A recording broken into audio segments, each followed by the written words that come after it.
Chapter 1. Bangs, bang, bang.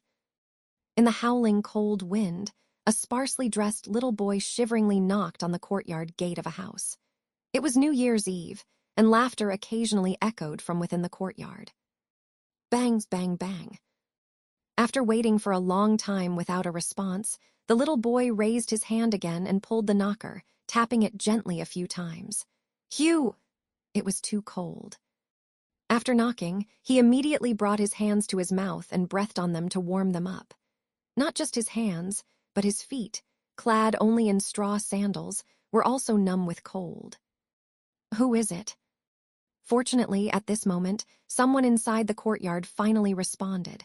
A joyful expression appeared on the little boy's face. "Uncle, it's me," he quickly replied. Creak.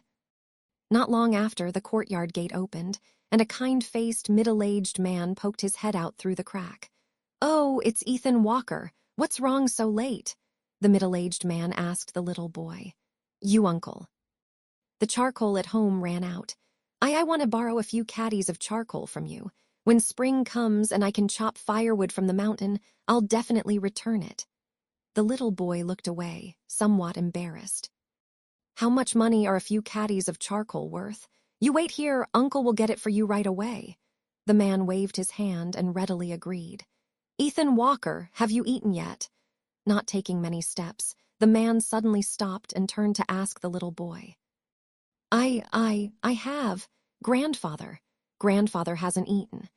The little boy gripped the corner of his clothes tightly, and by the end of his sentence, his voice was barely a whisper. Seeing this, the middle-aged man sighed lightly, then grinned and said, "Ethan Walker, wait here, Uncle will be right back." The little boy nodded gently. At that moment, another cold gust of wind blew past, making the little boy shiver, but his heart felt a little warmer. "Ethan Walker." Not long after, the middle-aged man came out carrying a winnowing basket. "Take these." His breath fogging in the air, the uncle quickly walked to the courtyard gate and pushed the winnowing basket into the little boy's arms. The little boy looked down and saw that besides a few caddies of charcoal, there were also 4 steaming white buns in the basket. "Uncle, Seeing the large white buns, the boy felt a little scared, but having not eaten all day, he couldn't help but swallow after seeing the buns. "Take them," the middle-aged man smiled kindly. "George Walker, why are you still dawdling in the courtyard?" Just then, a somewhat robust woman quickly walked to the courtyard gate. Upon seeing this woman, both the little boy and the middle-aged man's expressions changed. "Ethan Walker!" Ethan Walker came to borrow some charcoal. The middle-aged man gave the woman an embarrassed smile, his eyes darting around, full of fear. Aunt Martha." The little boy addressed the woman. The woman first cast a disapproving glance at the middle-aged man, then looked at the little boy, her gaze finally settling on the winnowing basket in his hands. When she saw the white buns placed on top of the charcoal, her face immediately stiffened. "These white buns were for Tommy Walker. I couldn't even bear to eat them myself, but you're so generous." The woman glared fiercely at the middle-aged man, then ungraciously snatched 2 white buns.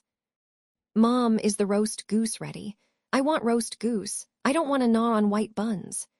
At this moment, a chubby boy dressed in a new cotton-padded jacket walked out of the house. Upon seeing the white buns in the woman's hand, he immediately looked displeased. "Child, why did you come out? It's cold outside. Hurry back inside. Don't freeze." The woman looked anxious and walked towards the chubby boy. "Mom, I don't want white buns. I want roast goose." The chubby boy stamped his foot, looking displeased, as if he was about to cry. All right, the roast goose will be ready soon." "These buns are for Rusty." While dotingly coaxing the chubby boy, the woman casually threw the 2 white buns into the dog cage under the eaves. "Sigh!" Seeing this, the middle-aged man frowned, then sighed helplessly. The little boy looked at the white buns being gnawed by the dog, bit his lip, then clutched the charcoal basket in his arms tightly, looked up at the middle-aged man, and smiled. "Uncle, thank you, I'm leaving." "Be careful on the way. When you burn charcoal tonight, remember to leave a crack in the window and tuck your grandfather in properly." The middle-aged man waved his hand. George Walker, if you don't come back inside, don't even think about getting on my bed tonight. The woman's scolding voice came from inside the house. Coming, coming, the man quickly responded, gave the little boy an awkward smile, then closed the courtyard gate. After the gate closed, the last sliver of light on the snowy ground disappeared, and the entire world was swallowed by night again. Only a small lamp still glowed in a thatched hut not far to the east. With this charcoal and 2 white buns, grandfather will definitely get better. The little boy in the night didn't feel scared. He hunched his head, mumbled with a smile, and then, hugging the basket of charcoal and the 2 white buns tightly, he quickly hopped towards a small earthen house with a light on in the night. In front of the small earthen house. Creak. The little boy pushed open the door. Ethan Walker, is that you? As soon as he entered, an old, hoarse, and somewhat weak voice came from the lit room. It's me, grandfather.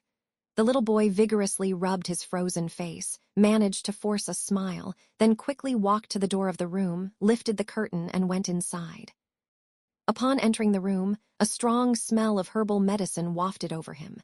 Because there was no fire, the temperature inside was no different from outside.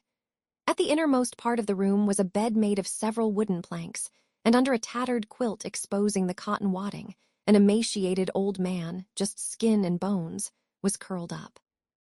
Grandfather, Uncle lent me a few caddies of charcoal and gave me 2 white buns.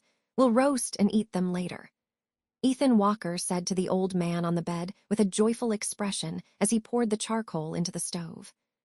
Good, good. The old man smiled and nodded.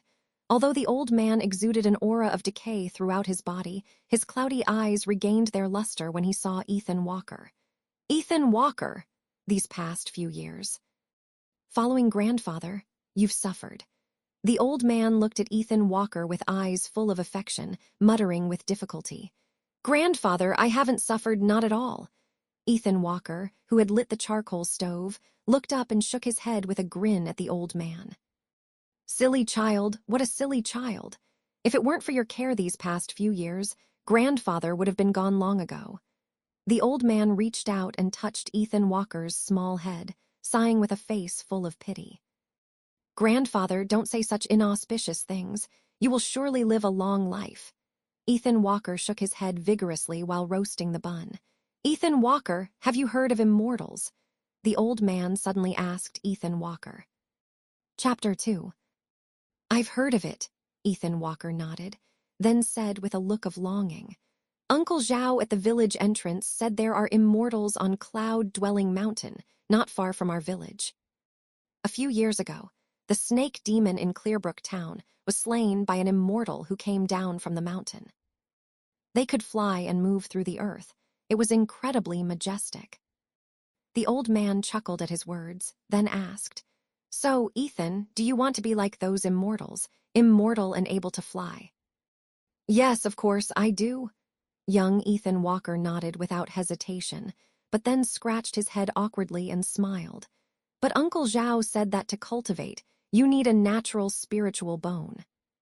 If you have a natural spiritual bone, your name will automatically appear on the immortal registry, and then an immortal will personally come down the mountain to take you up for cultivation. Otherwise, a mere mortal body cannot cultivate to become an immortal. It was clear that Ethan Walker's tone carried a hint of disappointment. Ethan!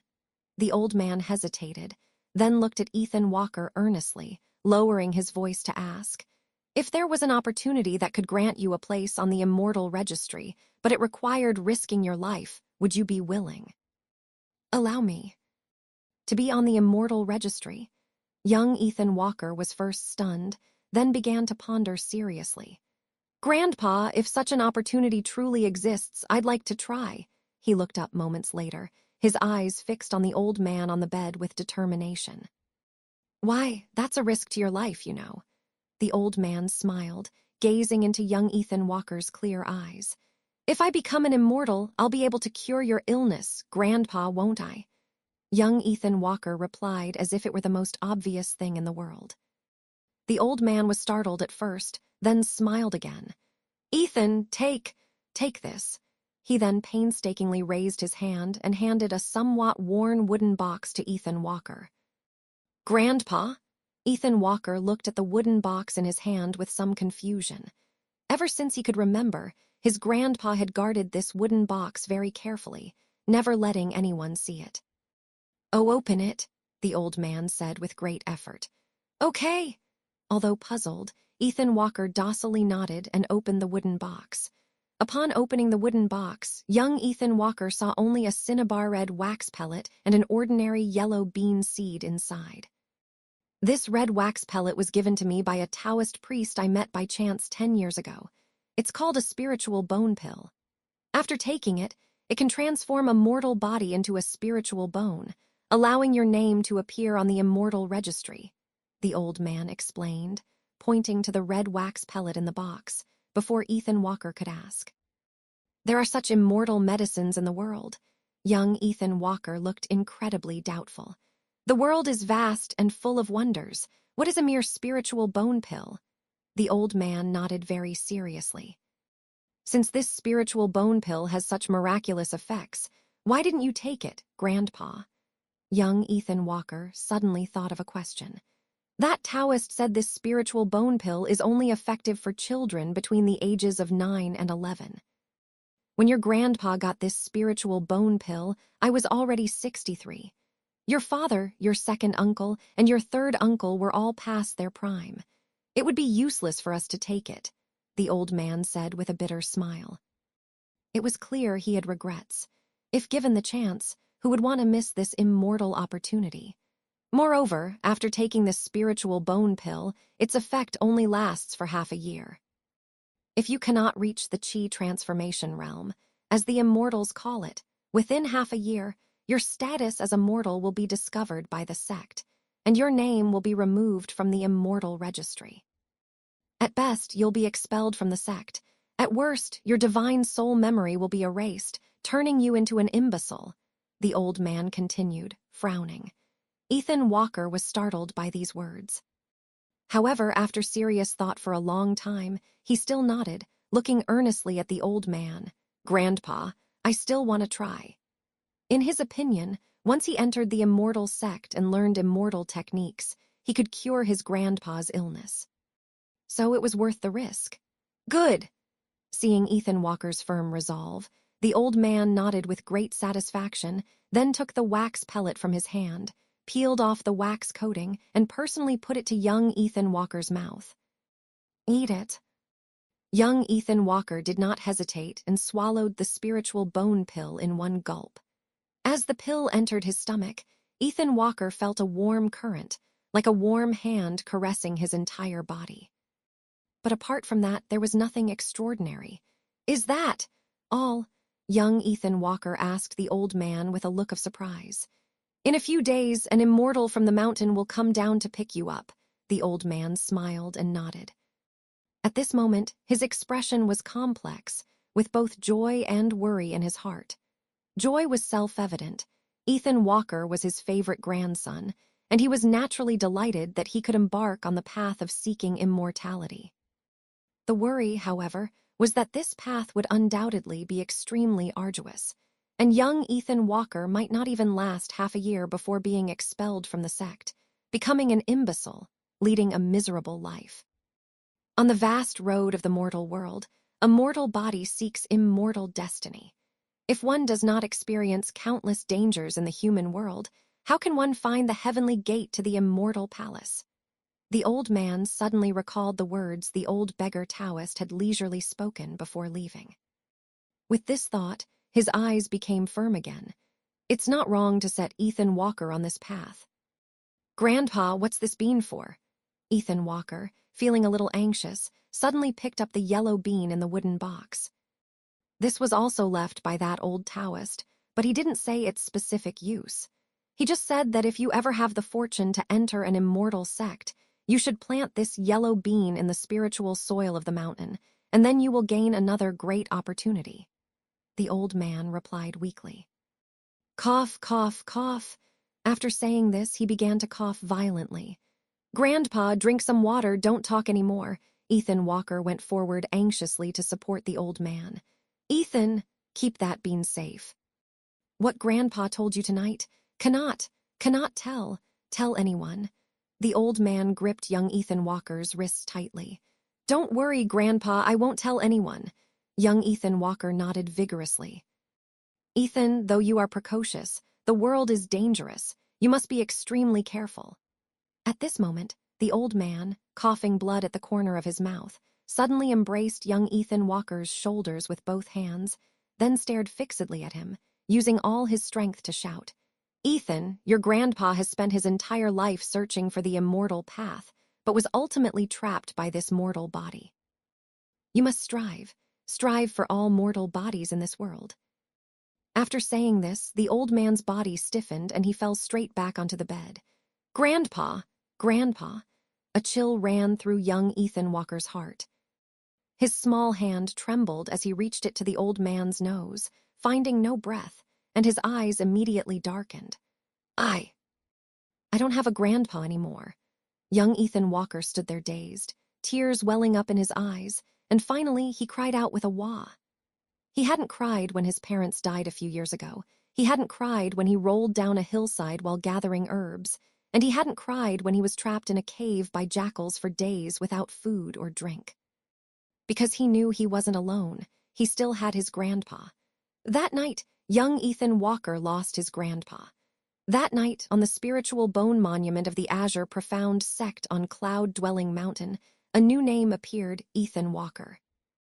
At Green Ox Village at the foot of Cloud-Dwelling Mountain, a young boy named Ethan Walker has developed a spiritual bone. Quickly inform the 7th Peak Master to send disciples down the mountain to guide him. The elder guarding the spiritual bone monument placed a letter in the beak of a white crane in front of the gate. Your disciple obeys. The white crane spoke human words, then spread its wings and soared into the sky. Chapter 3. 6 days later at George Walker's home. What? You're going to sell Ethan Walker. George Walker, Ethan Walker's uncle, looked at Martha Walker, his sister-in-law, incredulously. SHH. Martha Walker, with a fleshy face, raised a finger, signaling for George Walker to lower his voice. What do you mean? Sell. Becoming a steward at the White family manor is an opportunity most people can only dream of. Martha Walker rolled her eyes at George Walker. That's easy to say, but he'll be registered as a servant after all. George Walker looked troubled. At the White family, he'll eat well, drink well, and live well. What's wrong with being a servant? Don't worry about it. I've already taken the deposit. Martha Walker waved her hand, making a decisive declaration. All right. George Walker couldn't persuade his wife, and sighed softly before nodding. Where's Ethan Walker? Martha Walker asked. He's still in the morning hall. Today is the 7th day, and Ethan Walker wants to observe vigil for Arthur Walker.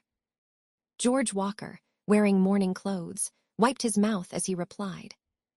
The White family manor staff are already waiting at the village entrance. Tell him to come back quickly.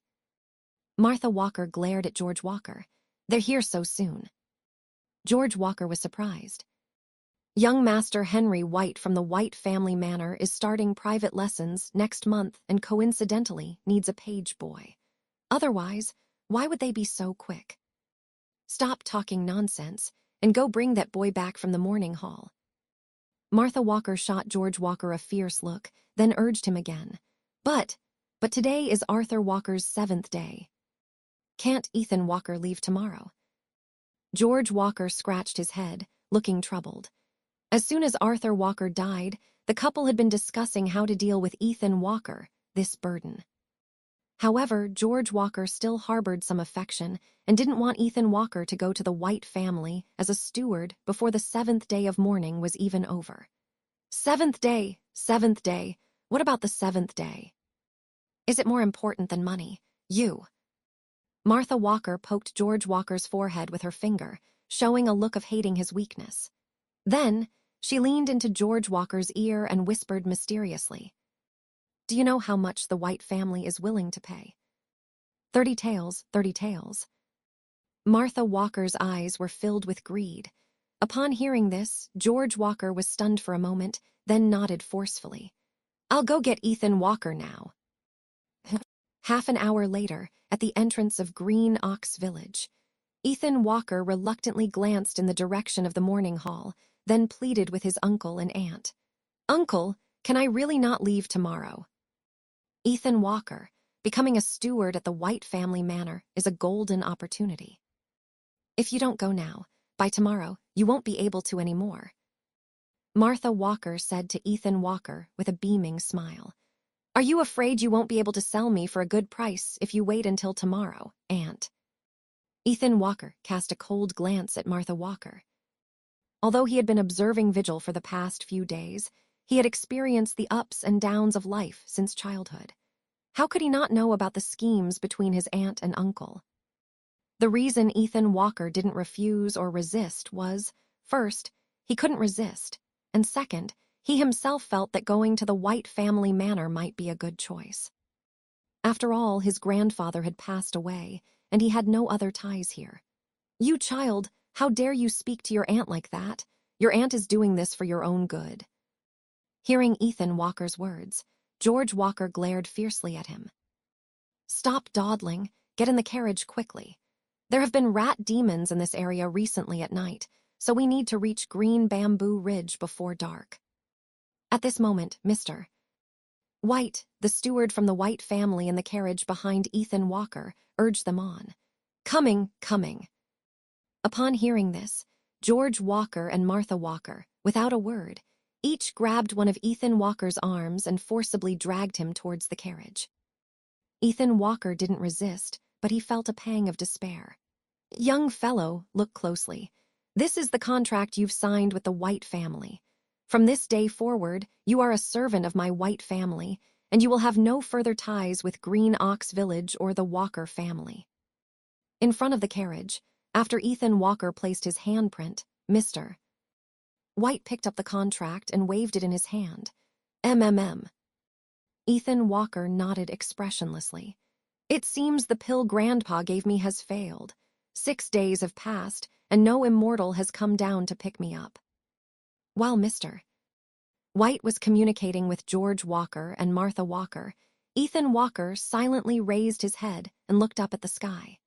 He wasn't too disappointed about seeking immortals, as his greatest motivation for becoming an immortal was to cure his grandfather. "Huh, there's a white crane bigger than a water buffalo in the sky." "Where's where?" "Wait on that white crane. There seem to be 2 people standing." Just then, the villagers gathered at the entrance let out exclamations of surprise. Hearing this, Ethan Walker, Mr. White, and the George Walker couple all looked up and indeed saw a giant white crane in the sky, and vaguely, 2 figures standing on its back. Immortals. Immortals. After a few seconds of Ethan Walker slowly uttered 2 words. "They are immortals, they must be immortals." At this moment, many villagers also started shouting. "Chirp." Just then, accompanied by a crane's cry, 2 figures descended from the sky and slowly drifted down in front of the villagers at the village entrance. These 2, a man and a woman, one dressed in a sky-blue robe and the other in a red dress. The man had sharp eyebrows and bright eyes, with a handsome and refined demeanor, while the woman's eyes were like those of a celestial maiden descending to the mortal world, beautiful enough to overshadow the surrounding scenery. "Excuse our intrusion, everyone. We are disciples of the green, profound sect of Cloud-Dwelling Mountain. Today, my junior sister and I have come down the mountain to search for a young man." The young man politely cupped his hands to everyone. Upon hearing this, the people of Green Ox Village were in an uproar. They hadn't expected that these 2 were indeed immortals, and immortals from the nearby Cloud-Dwelling Mountain. "May I ask, everyone, is there a young man named Ethan Walker in the village?" At this moment, the female disciple in red from Cloud-Dwelling Mountain also cupped her hands to everyone, and then asked with a smile. When the woman smiled, it wasn't just men who felt a stir in their hearts, even women felt a tremor. Ethan Walker. "It's him, he's Ethan Walker."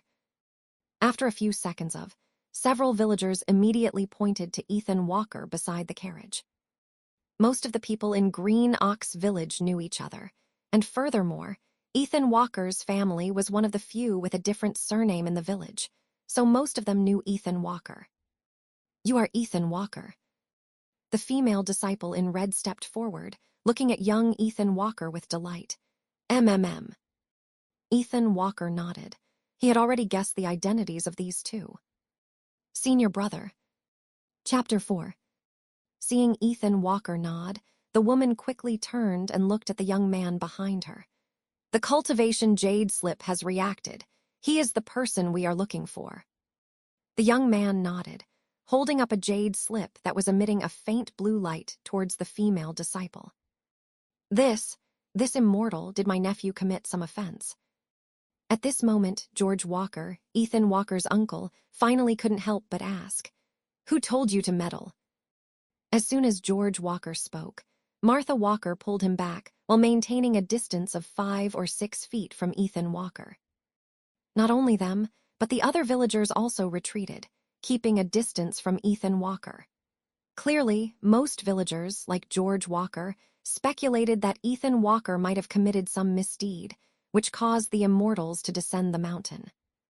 After all, Green Ox Village was near Cloud-Dwelling Mountain, and even if they hadn't seen immortals coming down the mountain to eliminate demons with their own eyes, they had at least heard about it. "What's the offense?" The female disciple in red chuckled at the question, then waved her hand. "We didn't come down the mountain to slay demons this time. We're here to take this young man, Ethan Walker, up the mountain." Up the mountain. Everyone, including George Walker, still looked puzzled. "Ethan Walker has been born with spiritual bones, and his name entered into the immortal registry. We are taking him up the mountain today to join the Azure Mystic sect," the youth explained to the crowd with an unwavering expression.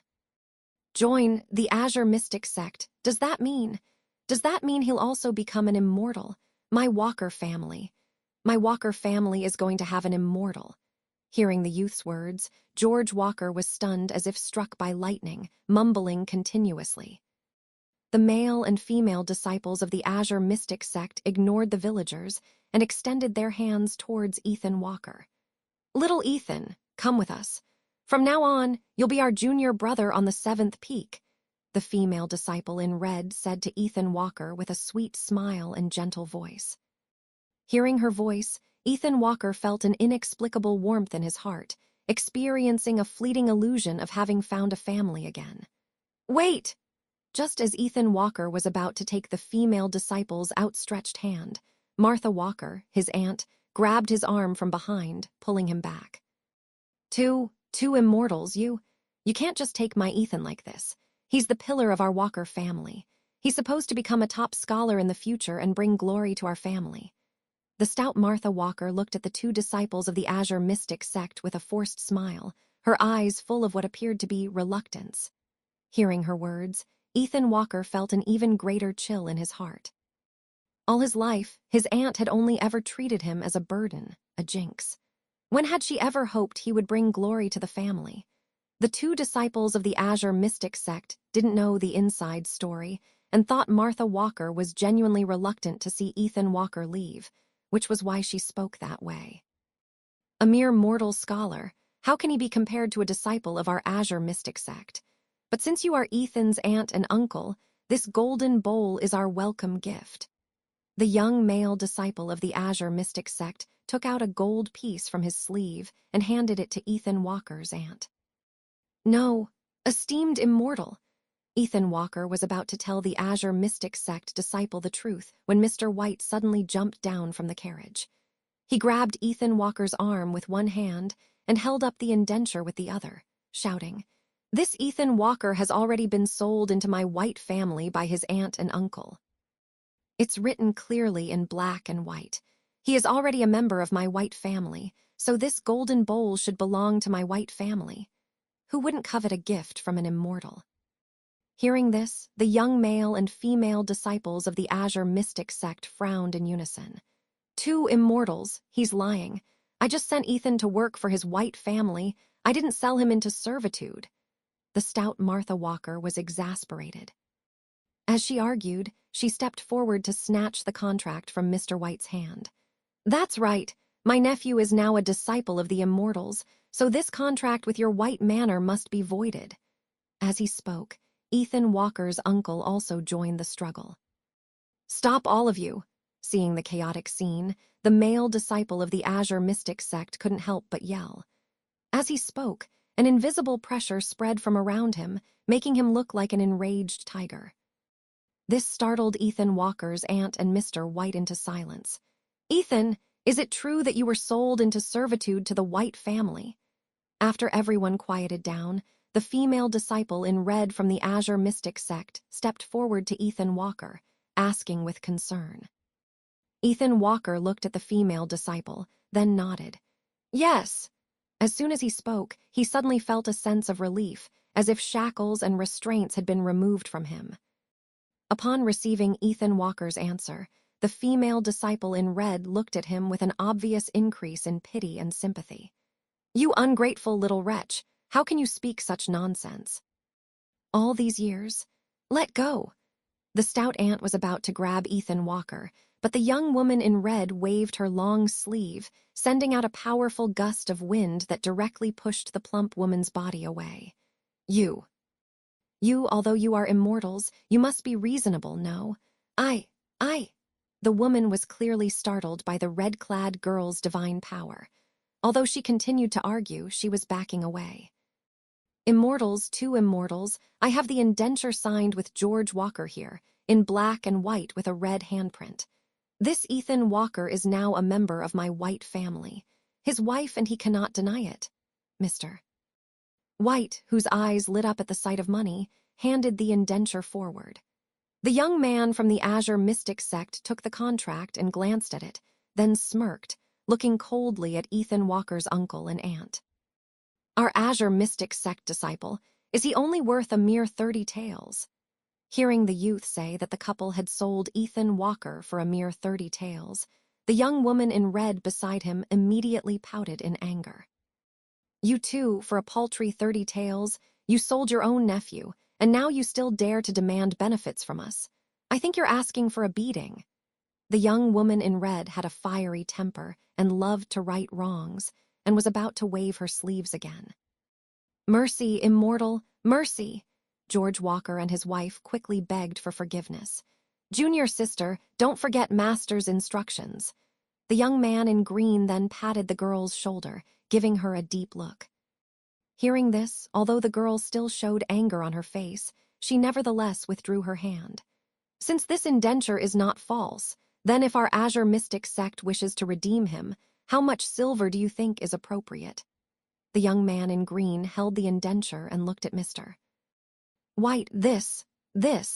Mr. White stammered, hesitating for a long time before gritting his teeth and holding up 3 fingers. 300 taels. An Azure Mystic sect disciple is only worth a mere 300 taels. The youth scoffed again. Saying this, he took a bulging cloth bag from his sleeve and casually tossed it to Mr. White. This! Mr. White opened it and found it filled with gold ingots of excellent purity, and was instantly stunned. The villagers nearby, including Ethan Walker's uncle and aunt, all gasped at the sight of the bag of gold. Is that enough? The youth asked with a smile. Enough, more than enough. These gold pieces are worth 3,000 taels of silver. Mr. White hugged the bag of gold ingots, nodding excitedly. George Walker and his wife, upon hearing this, instantly turned pale. They weren't well educated, but they certainly knew the difference between 3,000 taels and 30 taels. 2 immortals, this silver shouldn't go to their White family. We only received a meager 30 taels from them. The stout Martha Walker rushed forward to the young man, but he seemed to shift his position, making her miss and fall to the ground. Ethan, quickly tell the 2 immortals that these 3,000 taels should be uncles.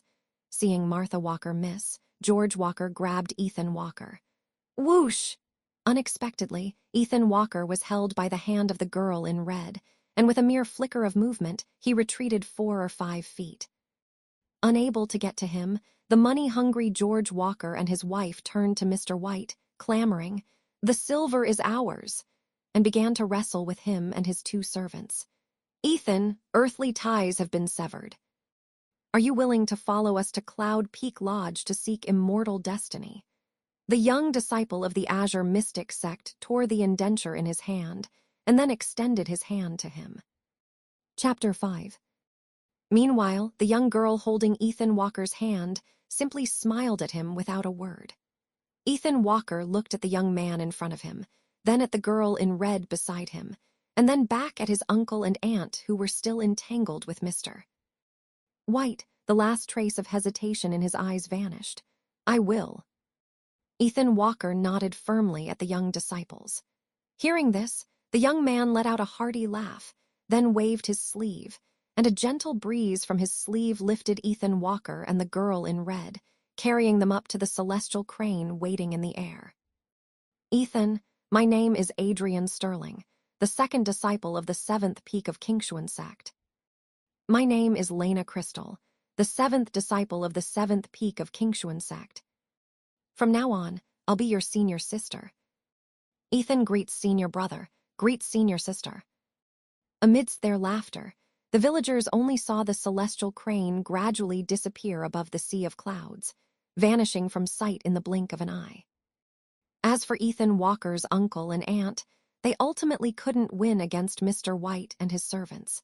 They lost both their money and their dignity, and could only sit under the old elm tree at the village entrance, cursing furiously at the sky. Cloudy Peak Mountain.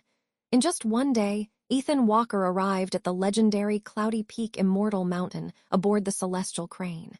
To be precise, the secular Cloudy Peak Mountain was merely the entrance to the Kingshuan sect. It was like an iceberg in the Arctic Sea. The part of the iceberg visible above the water was often just the tip of the entire mass. The Cloudy Peak Mountain you speak of in the mortal world is merely a barrier for the Cloudy Peak 7 peaks. The true Cloudy Peak 7 peaks are constantly enveloped by boundary clouds and mist, and can only be entered and exited with the guidance of spiritual birds. As they were about to plunge into the sea of clouds at the mountain's summit, Lena Crystal, riding on the celestial crane, excitedly began to introduce it to Ethan Walker. "How big is the true Cloudy Peak Mountain?" After hearing senior sister Lena Crystal's introduction, Ethan Walker also became curious about Cloudy Peak Mountain. The Cloudy Peak mountain range stretches for 10,000 miles, and its 7 main peaks are over 10,000 feet tall. Its area is probably no smaller than your Great Liang Kingdom. However, because the entire Cloudy Peak forms its own separate realm, in the eyes of the secular world, it appears to be just a small mountain. It was Adrian Sterling, who had been meditating nearby, who answered Ethan Walker's question. "No smaller than the Great Liang Kingdom." Ethan Walker's understanding was once again challenged. "That's right. In the cultivation world, there are many such grotto heaven realms like Cloudy Peak Mountain. Our Kingshuan sect at Cloudy Peak Mountain can only be considered a third-tier cultivation sect."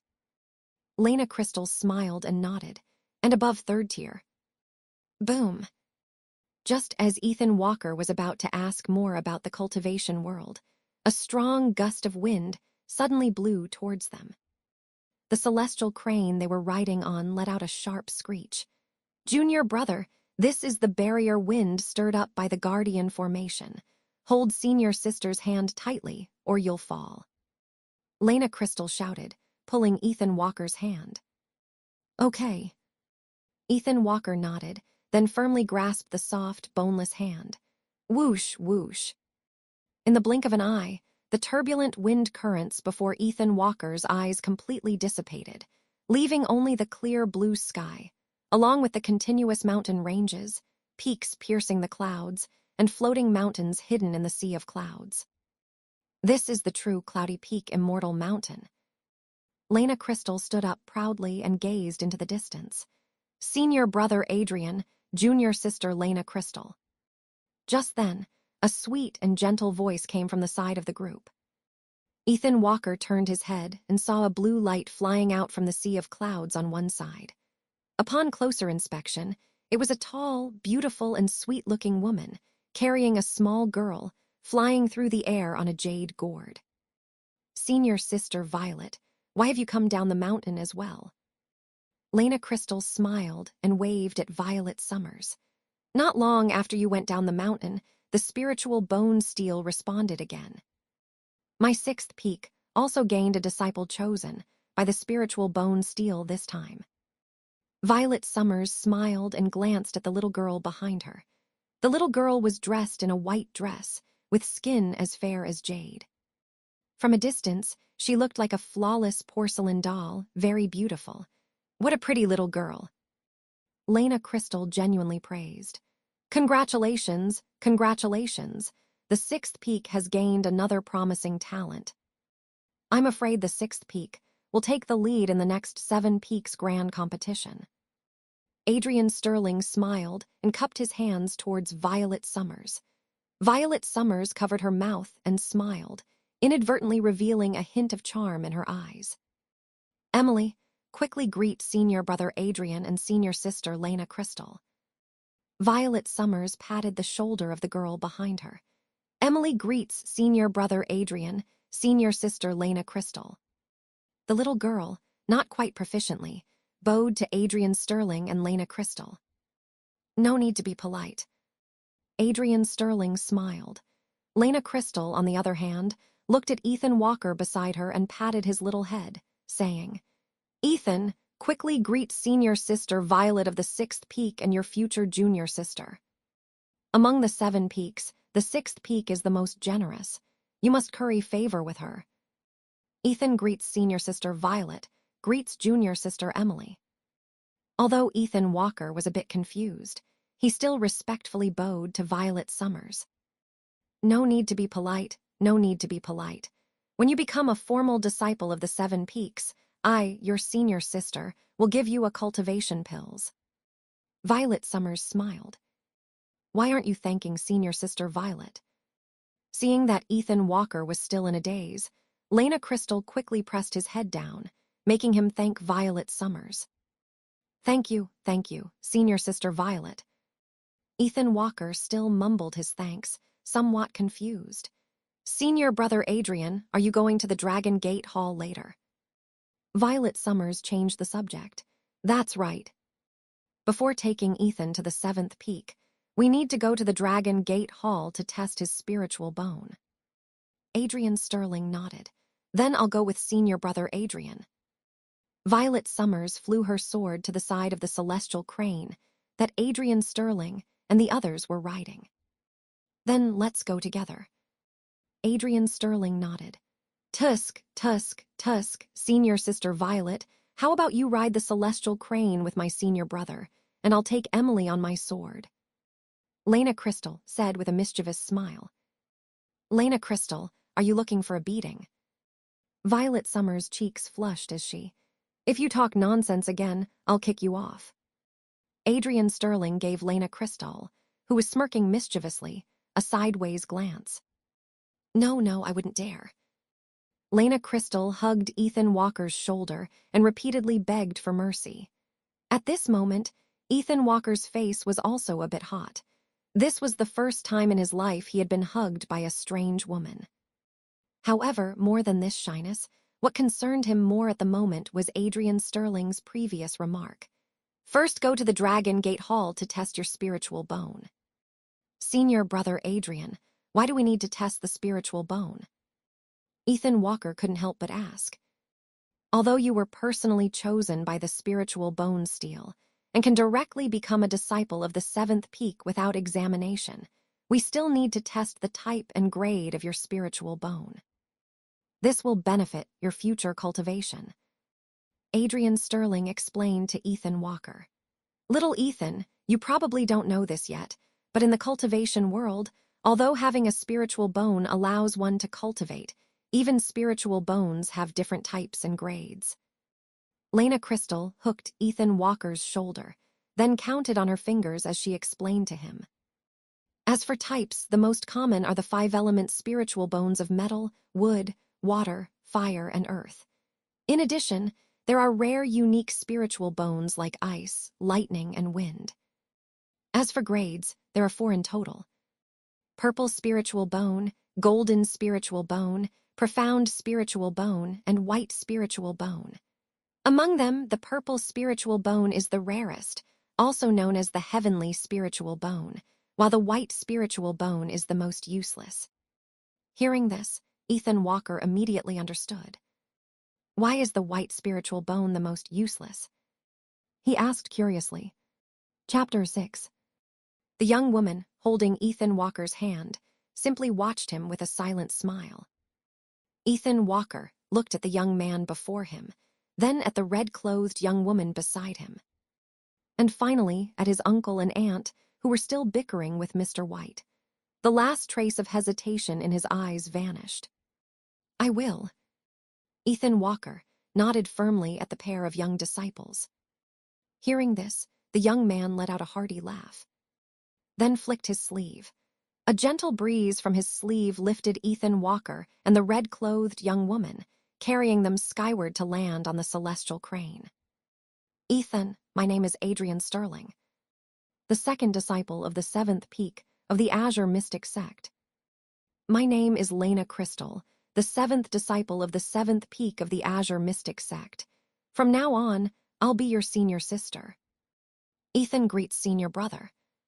Greets senior sister. Amidst their laughter, the villagers watched as the celestial crane gradually disappeared above the sea of clouds, vanishing in the blink of an eye. As for Ethan Walker's uncle and aunt, they ultimately couldn't win against Mr. White and his servants. They lost everything and could only sit under the old elm tree at the village entrance, cursing furiously at the sky. Cloudridge Mountain. In just one day, Ethan Walker traveled by celestial crane to the legendary Cloudridge Immortal Mountain. To be precise, the secular Cloudridge Mountain was merely the entrance to the Azure Mystic sect. It was like an iceberg in the frigid sea. The part of the iceberg visible above the water was often just the tip of the entire structure. The Cloudridge Mountain you speak of in the mortal world is merely the barrier of the Cloudridge 7 peaks. The true Cloudridge 7 peaks are perennially shrouded in a misty enchantment, and one requires a spiritual bird to guide them in and out. As they were about to enter the sea of clouds at the mountain peak, Lena Crystal, riding on the celestial crane, excitedly began to introduce it to Ethan Walker. How big is the true Cloudridge Mountain? Upon hearing senior sister Lena Crystal's introduction, Ethan Walker also became curious about Cloudridge Mountain. The Cloudridge Mountain range stretches for 10,000 miles, and its 7 main peaks rise over 10,000 feet high. Its area is probably not much smaller than your Great Liang Kingdom.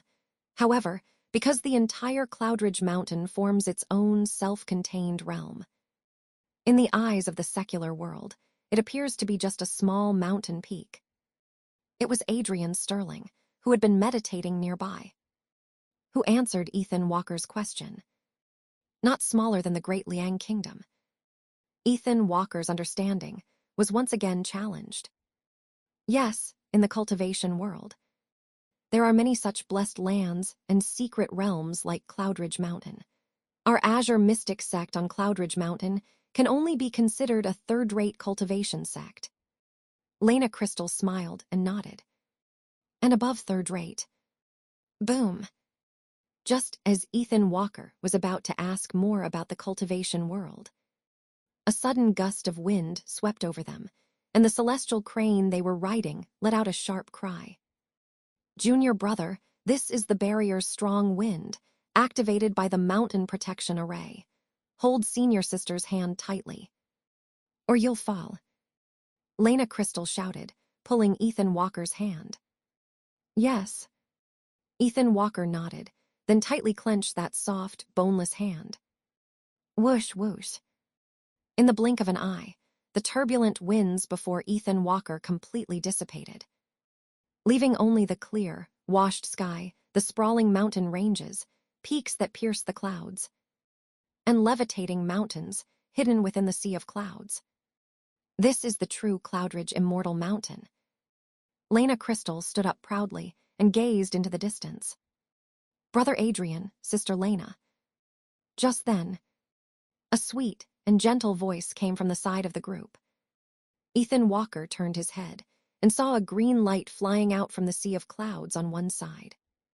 Upon closer inspection, it was a tall, sweet-looking woman carrying a small girl, flying through the air on a jade gourd.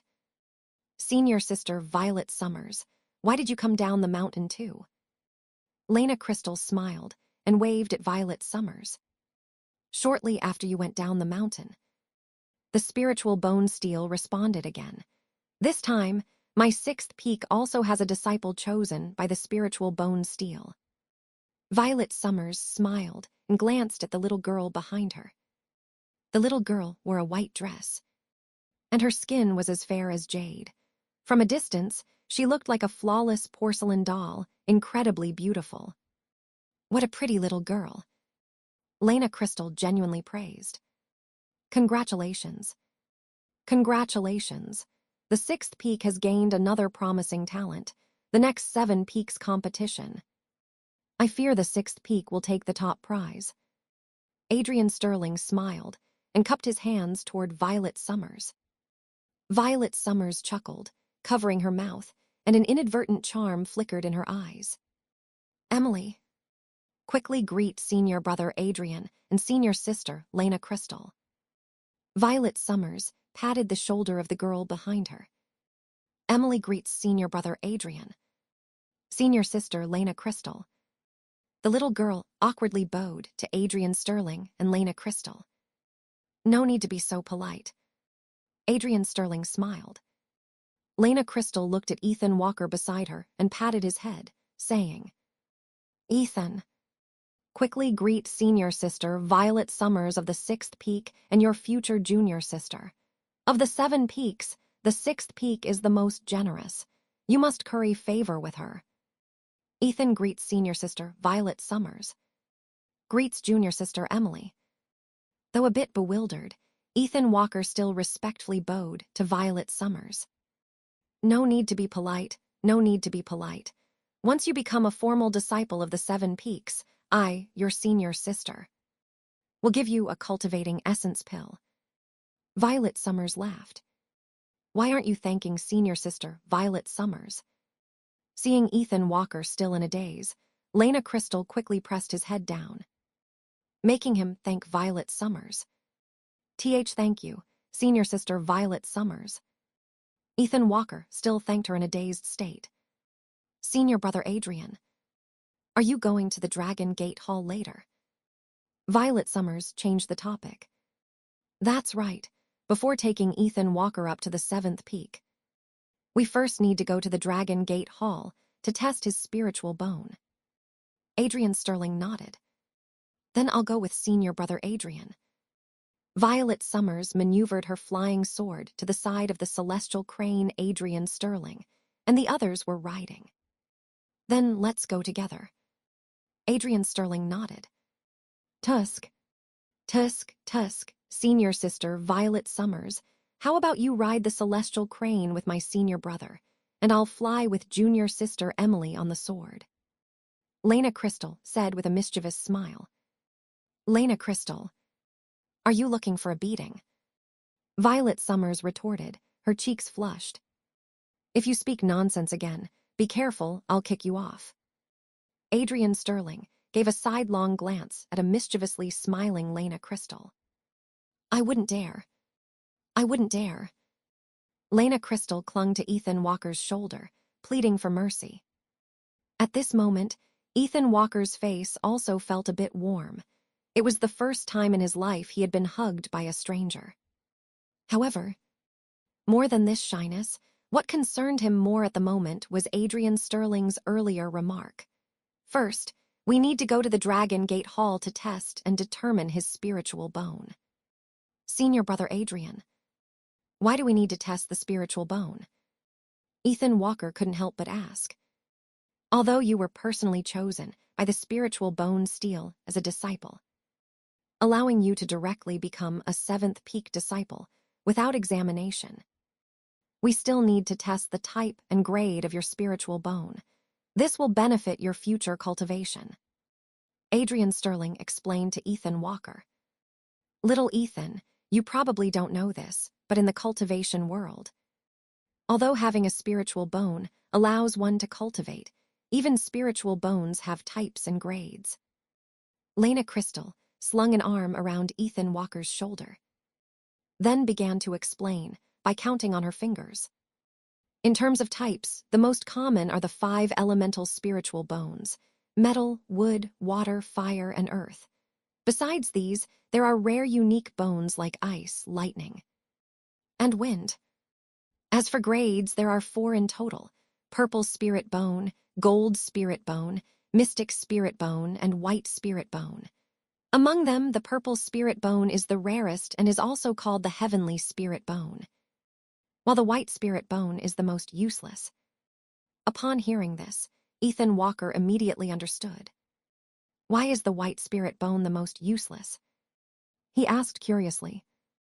White spirit bones, also known as pseudo-spirit bones, can allow one to cultivate, but the progress is extremely slow. Often, it takes decades to break through the gate opening realm, which is not much different from having no spirit bones at all. Lena Crystal sighed. If I am found to have white spirit bones, will I not be able to become a disciple of the 7th peak? Ethan Walker hesitated for a moment, but ultimately asked the question. In his opinion, the pill his grandfather left him might allow his name to appear on the spirit bone stele, but it might not deceive the Azure Mystery sect's spirit bone detection. After all, he knew very well that he had no spirit bones. That's true. But since you, Ethan Walker, were chosen by the spirit bone stele, even if it's not the rare heavenly spirit bone, it's at least a gold spirit bone, or at worst, a profound spirit bone. It's definitely not a white spirit bone. Lena Crystal said with certainty. Your senior sister Lena Crystal is right. Disciples chosen by the spirit bone stele often have gold spirit bones or even heavenly spirit bones. Junior brother. You don't need to worry too much, Adrian Sterling said, smiling as he patted Ethan Walker's head. Right, even if it's a white spirit bone. There's no need to worry. Even disciples with white spirit bones can cultivate at the foot of the mountain for 3 years. If they pass the assessment after 3 years, they can still become disciples of the 7 peaks. Lena Crystal added with a smile. Understood. Ethan Walker nodded, forcing a smile, hearing that he wouldn't be immediately expelled even if he had a white spirit bone. He felt a slight sense of relief. A short while later, at the Azure Mystery Gate, Dragon Gate Hall. This was a hall located on a floating mountain. The mountains were adorned with beautiful flowers, and rare birds and beasts were everywhere. The path to the hall at the top of the mountain was extremely rugged. If not for Lena Crystal and Adrian Sterling by his side, Ethan Walker might not have been able to reach the summit, even if it took him several days. Who approaches? As soon as they arrived at the open space in front of the hall, an old yet majestic voice, like ripples in water, emanated from within the grand hall. 7th peak. Adrian Sterling. 7th peak, Lena Crystal. 6th peak, Violet Summers. Greetings, Elder Drake Black. Upon hearing the voice, Adrian Sterling and the others reported their identities and bowed respectfully. Although Ethan Walker did not know Elder Drake Black, seeing how respectful Adrian Sterling and the others were, he also bowed towards the hall. Emily Linwood, on the other hand, remained calm throughout, simply standing in place. Why have you ascended the hall today? The old and majestic voice rang out again. Today, my junior sister Violet Summers from the 6th peak, and I have each brought back a disciple chosen by the spirit bone stele. Before returning to our peaks, we would like to ask Elder Drake Black to test their spirit bones. Adrian Sterling replied respectfully. Enter. Soon, the voice resonated from within Dragon Gate Hall once more. Inside the hall. Is this Elder Drake Black? As soon as he entered the hall, Ethan Walker was startled by Elder Drake Black, who was seated within. In the center of the grand hall, a man of extraordinarily imposing stature was seated on a massive fan-like cushion. Standing before him, Ethan Walker felt as if he were standing before a small mountain.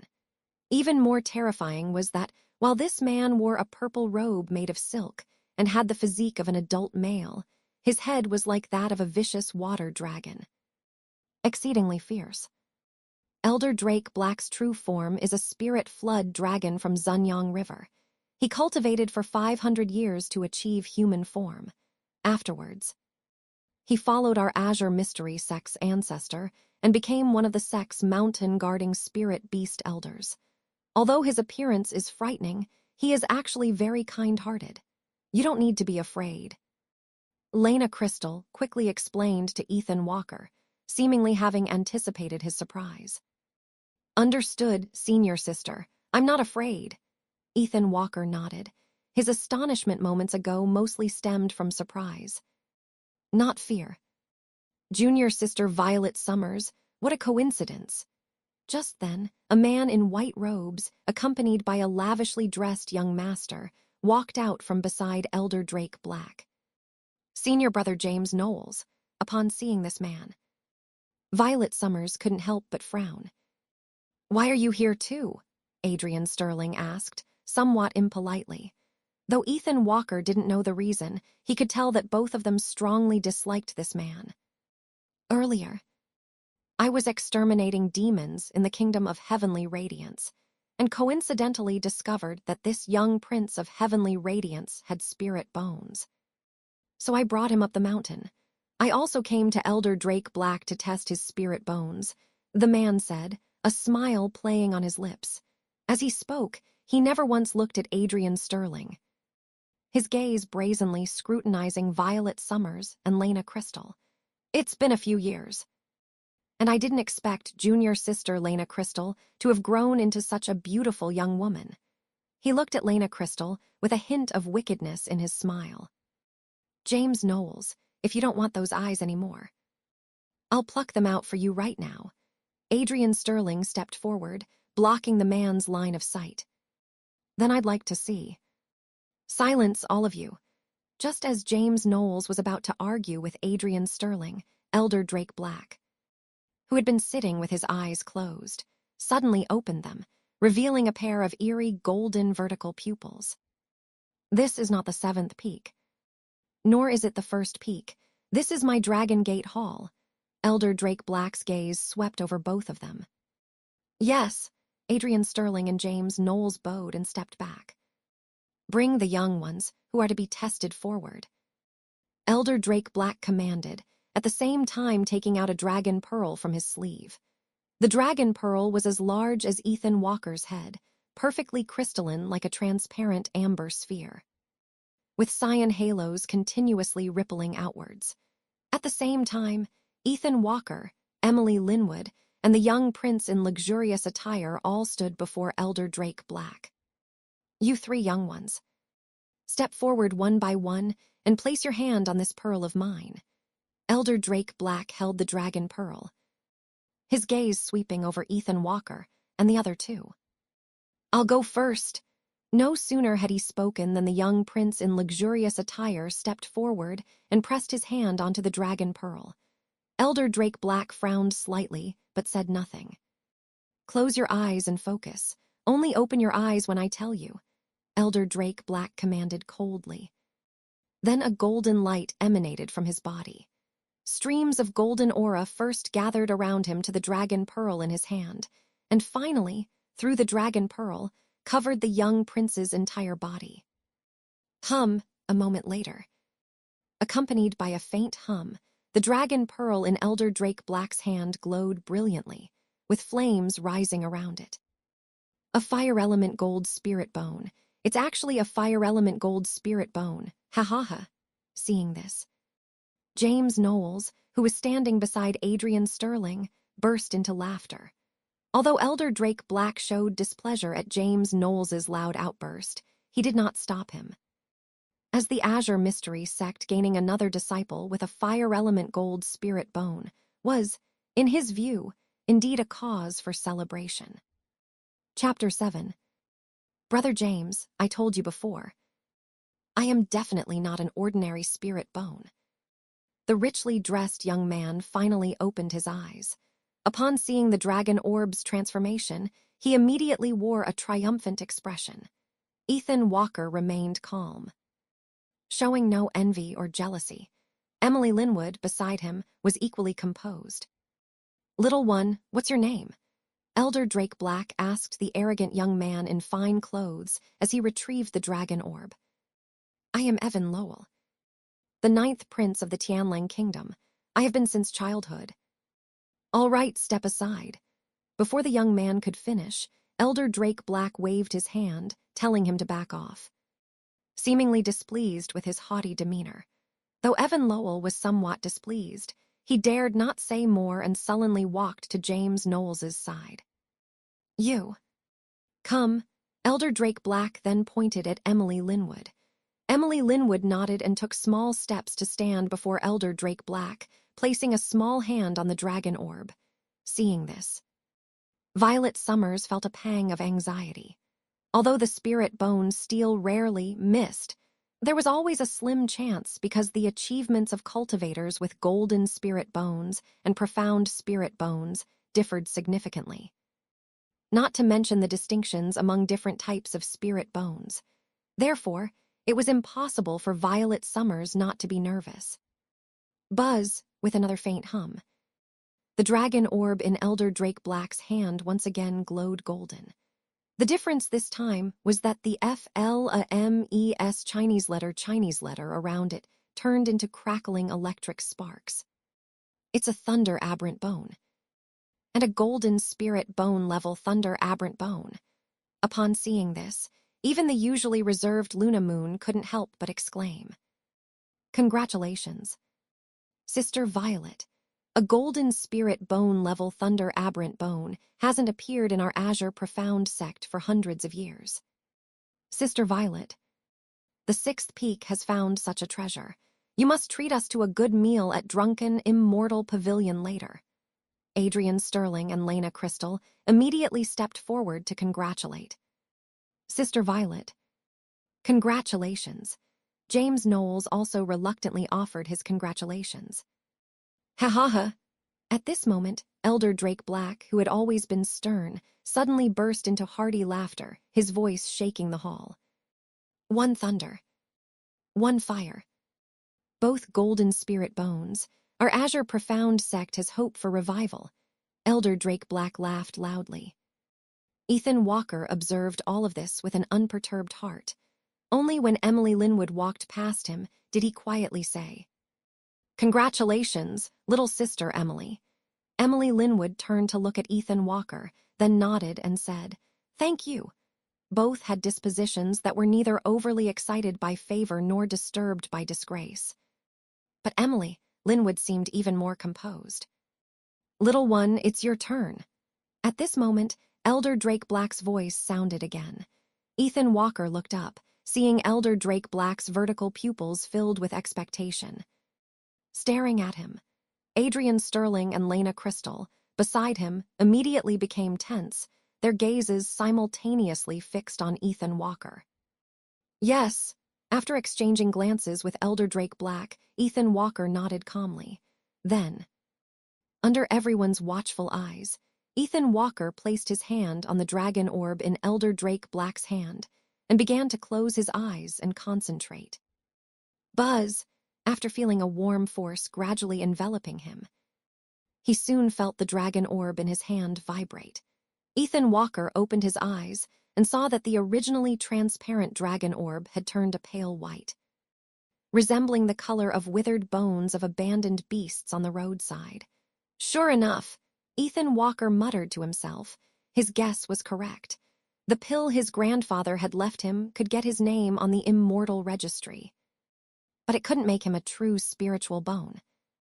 White bone. Looking at the bone-colored dragon orb, Sister Lena Crystal's eyes were filled with disbelief, although Adrian Sterling did not speak. His expression showed that his astonishment was no less than Lena Crystal. "The spirit bone steel actually picked out a white bone. The luck of your 7th peak is as bad as ever." James Knowles, from the 1st peak, suddenly laughed again after seeing this scene and spoke with a tone full of mockery. "You, Sister Lena," Hearing this, Lena Crystal was about to retort, but was stopped by Adrian Sterling. Elder Drake Black, could I please ask you to test again? Adrian Sterling requested Elder Drake Black. Adrian, you should be very clear that this orb of mine does not make mistakes. Elder Drake Black retrieved the dragon orb and spoke with an authoritative tone. Alas, Adrian Sterling sighed deeply upon hearing this. Violet James, you too should take the little ones up the mountain. There's nothing more for you here. Elder Drake Black looked up at Violet Summers and James Knowles. Elder Drake Black, junior brother Adrian, junior sister Lena. Farewell. James Knowles smiled, took Evan Lowell by the hand, and turned to leave. Brother James, our Azure Profound sect won't even accept white bones. Will it? We at the First Peak won't accept such useless individuals anyway. The conversation between the two drifted from the doorway, making Adrian Sterling and Lena Crystal furious. Yet powerless, Violet Summers knew they were in a bad mood, so she said nothing and excused herself with Emily Linwood. After they left, Elder Drake Black opened his eyes again. White bones are not qualified to become disciples of the Seventh Peak. You can either stay down the mountain as an unregistered disciple, train for 3 years, and challenge the Seventh Peak selection 3 years later, or leave the mountain immediately. He looked at Ethan Walker, who stood silently. Evidently, he wanted Ethan Walker to make a choice. Ethan. Let him decide for himself. Lena Crystal, who was beside him, seemed about to remind Ethan Walker of something, but she was interrupted by Elder Drake Black. Lena Crystal, understanding, closed her mouth and said no more. If I can pass the Seventh Peak selection, can I still be accepted as a disciple of the Seventh Peak and become a junior brother to Sister Lena and brother Adrian? Ethan Walker didn't immediately answer Elder Drake Black. Instead, he turned to look at Adrian Sterling and Lena Crystal. On this point, I can guarantee it to my master for you, if you can pass the selection. The gates of the Seventh Peak will surely be open to you, Adrian Sterling said with a serious expression. He actually felt a little guilty for not being able to bring Ethan Walker up the mountain. Ethan, passing the selection is certainly good, but it's too difficult.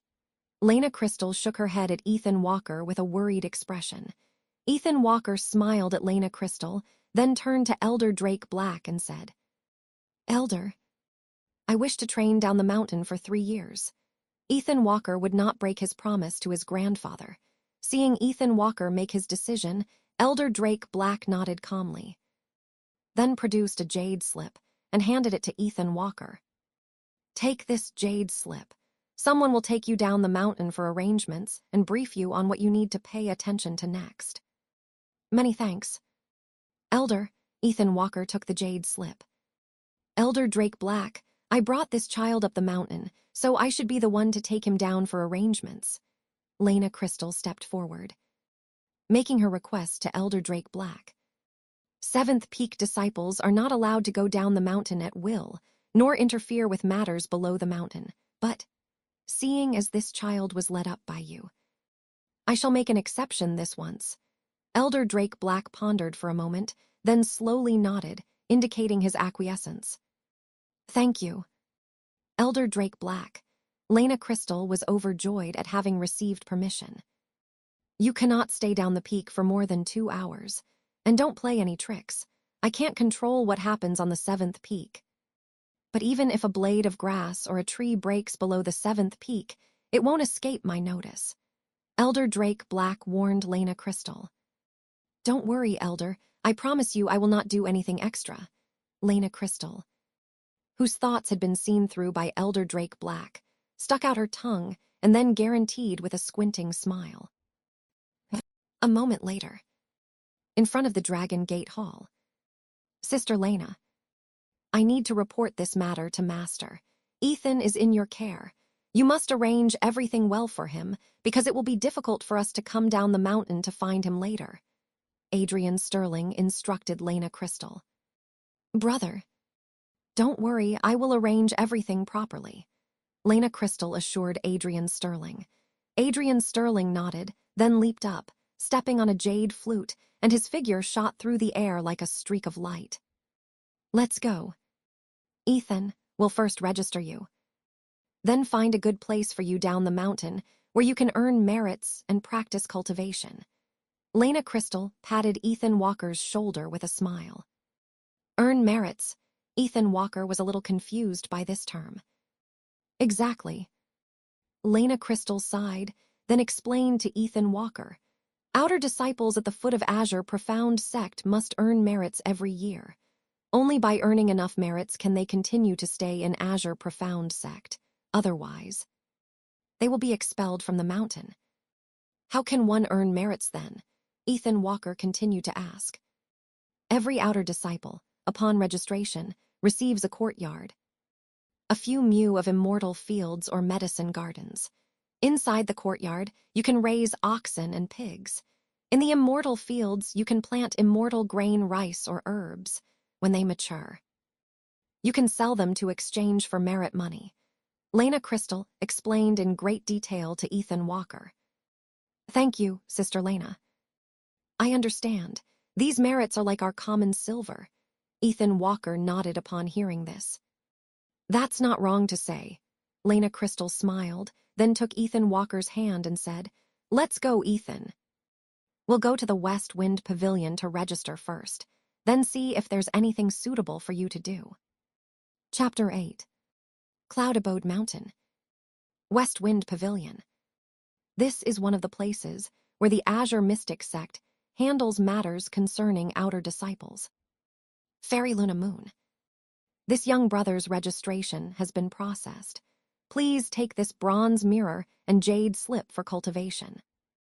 Inside the West Wind Pavilion, a white-haired elder handed a wooden box containing a bronze mirror and a white jade slip to Luna Moon. Ethan Walker, keep this bronze mirror safe. It serves as proof of your identity as an outer registered disciple and is also a magical artifact for listening to the elders' lectures within the sect in the future. Luna Moon first presented the bronze mirror and jade slip to Ethan Walker. That's right. Outer disciples cannot receive personal instruction from masters like inner disciples. They can only observe the elders' lectures through this bronze mirror on the 1st and 15th of each month. The elder from West Wind Pavilion added with a smile. What about this jade slip? Ethan Walker nodded, then picked up the jade slip and asked. This is a cultivation jade slip. It contains a chi refinement cultivation method. To use it, you just need to calm your mind and place it against your forehead. The elder was still the one speaking.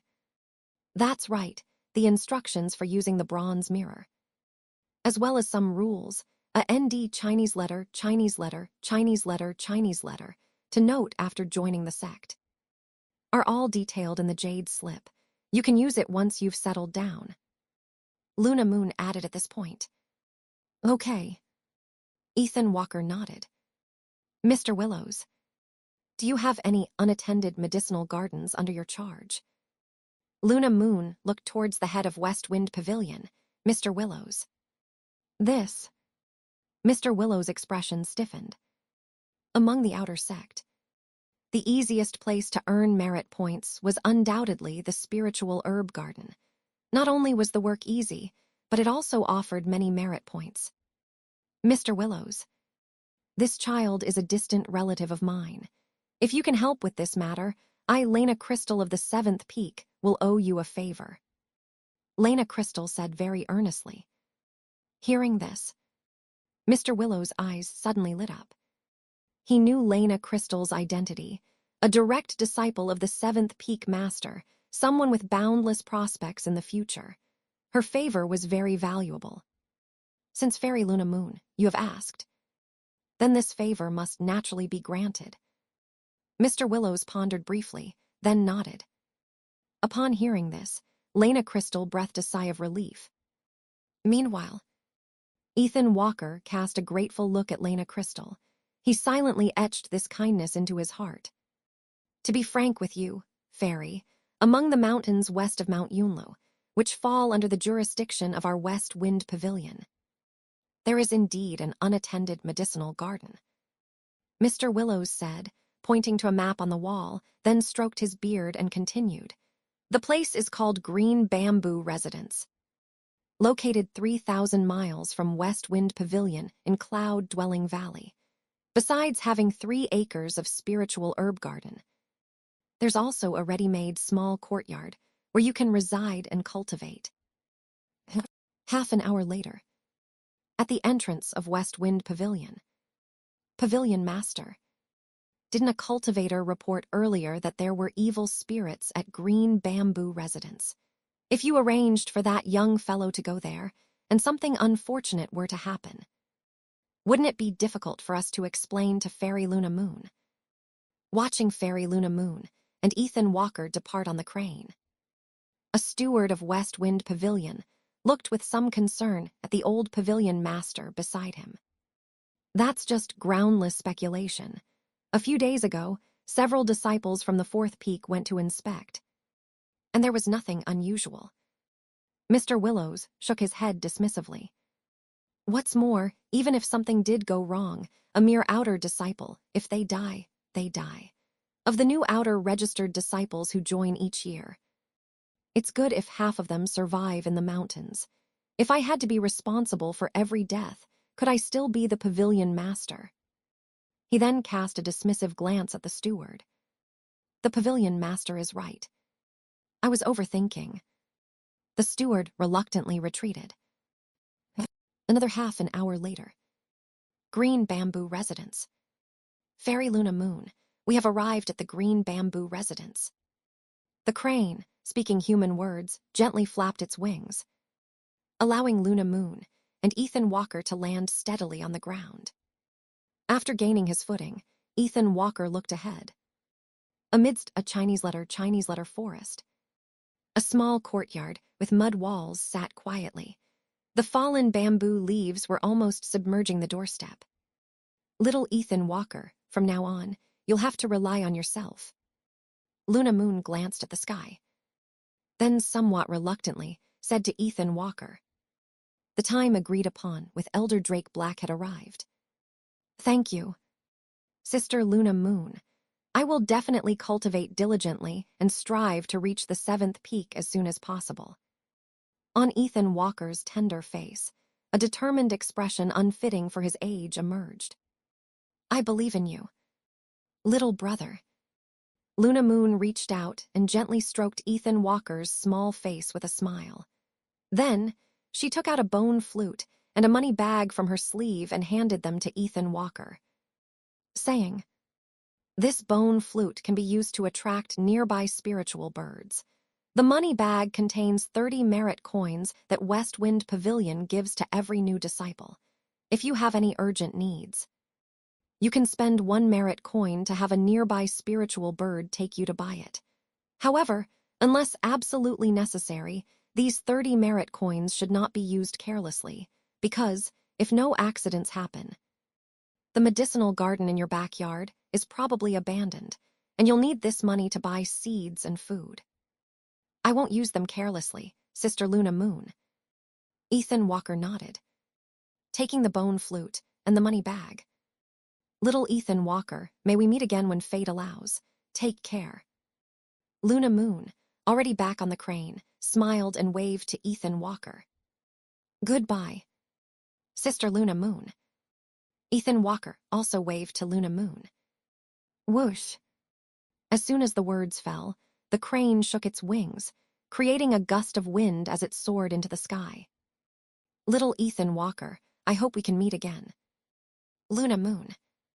On the crane, looked at the increasingly small figure below and sighed softly. Having grown up in the Azure Mystic sect, she knew very well that among outer disciples with only white spirit bones, typically only 1 in 1,000 would ultimately be able to join the 7 peaks. Most failed to pass the 7 peak selection within the 3-year period. Creak. As soon as Luna Moon left, Ethan Walker pushed open the courtyard gate and strode inside, stopping only when he reached the medicinal garden in the backyard. Just as Sister Luna Moon said, this medicinal garden is indeed abandoned. Looking at the overgrown and desolate medicinal garden before him, Ethan Walker muttered softly. However, he hurried to the medicinal garden, not to confirm this point. Ethan Walker carefully took out a wooden box from HIS Chinese letter, then took out a small porcelain bottle from it, and then poured out the soybean seed from the small porcelain bottle. That's right, this was precisely the soybean seed left to him by his grandfather. Grandfather said that once I plant this seed on the immortal mountain, I will gain another great opportunity.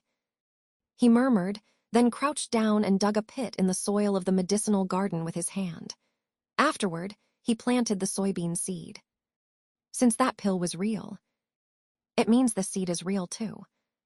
Ethan Walker said this as he used his small hands to scoop some more earth onto the ground, very carefully burying the soybean seed. Chapter 9. Should I water it? 2. Plink.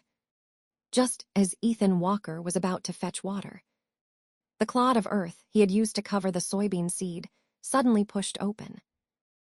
Sprouted already so fast.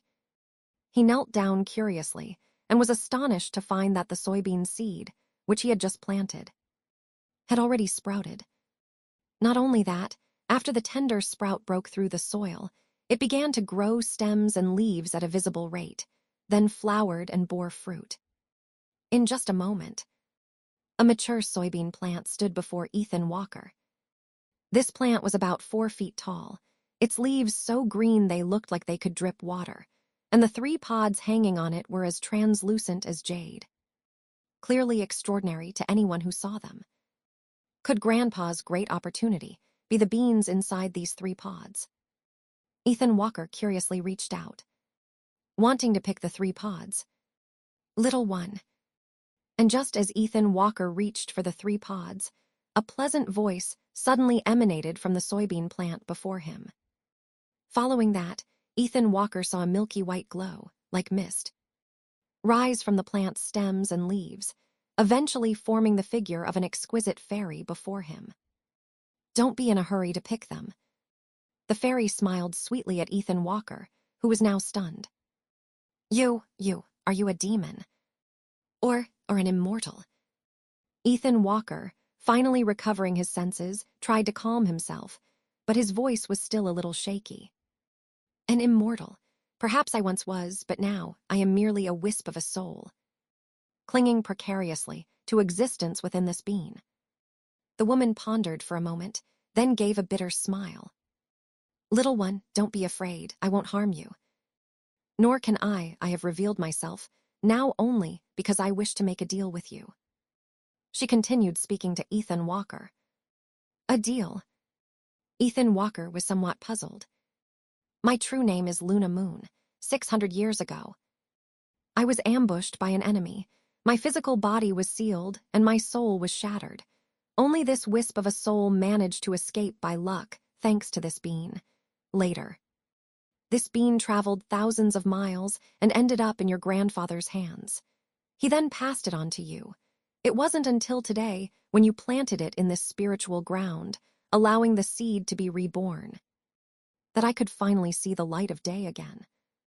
The beautiful woman recounted her story to Ethan Walker with sincerity. If I hadn't come up the mountain, would you have remained in the bean forever? Immortal? Ethan Walker asked, with a hint of curiosity. Though he was precocious, he was still a teenager, and his curiosity far outweighed his fear. Yes, and not only would I have had to stay in the bean, but in another year or 2. Once the spiritual energy within the bean was completely depleted, this wisp of my soul would have likely vanished as well. Luna Moon nodded, not concealing anything from Ethan Walker. Then, what kind of transaction were you just referring to? Immortal. Ethan Walker didn't let his curiosity distract him from the main point of the question. Can you take just one of the 3 pods on this soybean plant and leave the remaining 2 for me? Luna Moon asked Ethan Walker with a serious expression. According to you. Immortal, only I can pick the pods from this soybean plant. Ethan Walker's big eyes blinked as he looked at Luna Moon. With such a clever grandchild, Arthur Walker must be able to rest in peace under the 9 springs.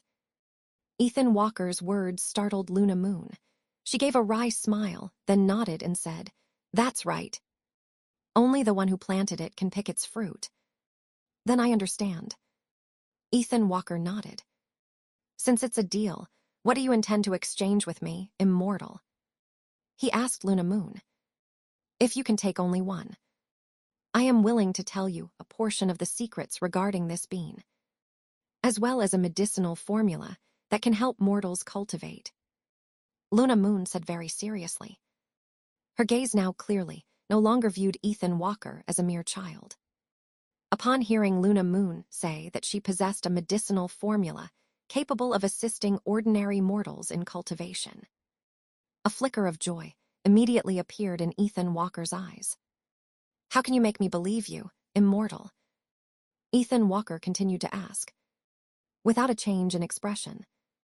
"I can give you the formula first, if you try it and find it effective. It won't be too late to make a deal with me then," Luna Moon said frankly. Ethan Walker stared unblinkingly into Luna Moon's eyes for a long time before finally nodding and saying, "No need to try it. I agree to the deal with the Immortal." "What? You're not afraid I'll deceive you?" Seeing Ethan Walker agree so readily, Luna Moon was somewhat taken aback.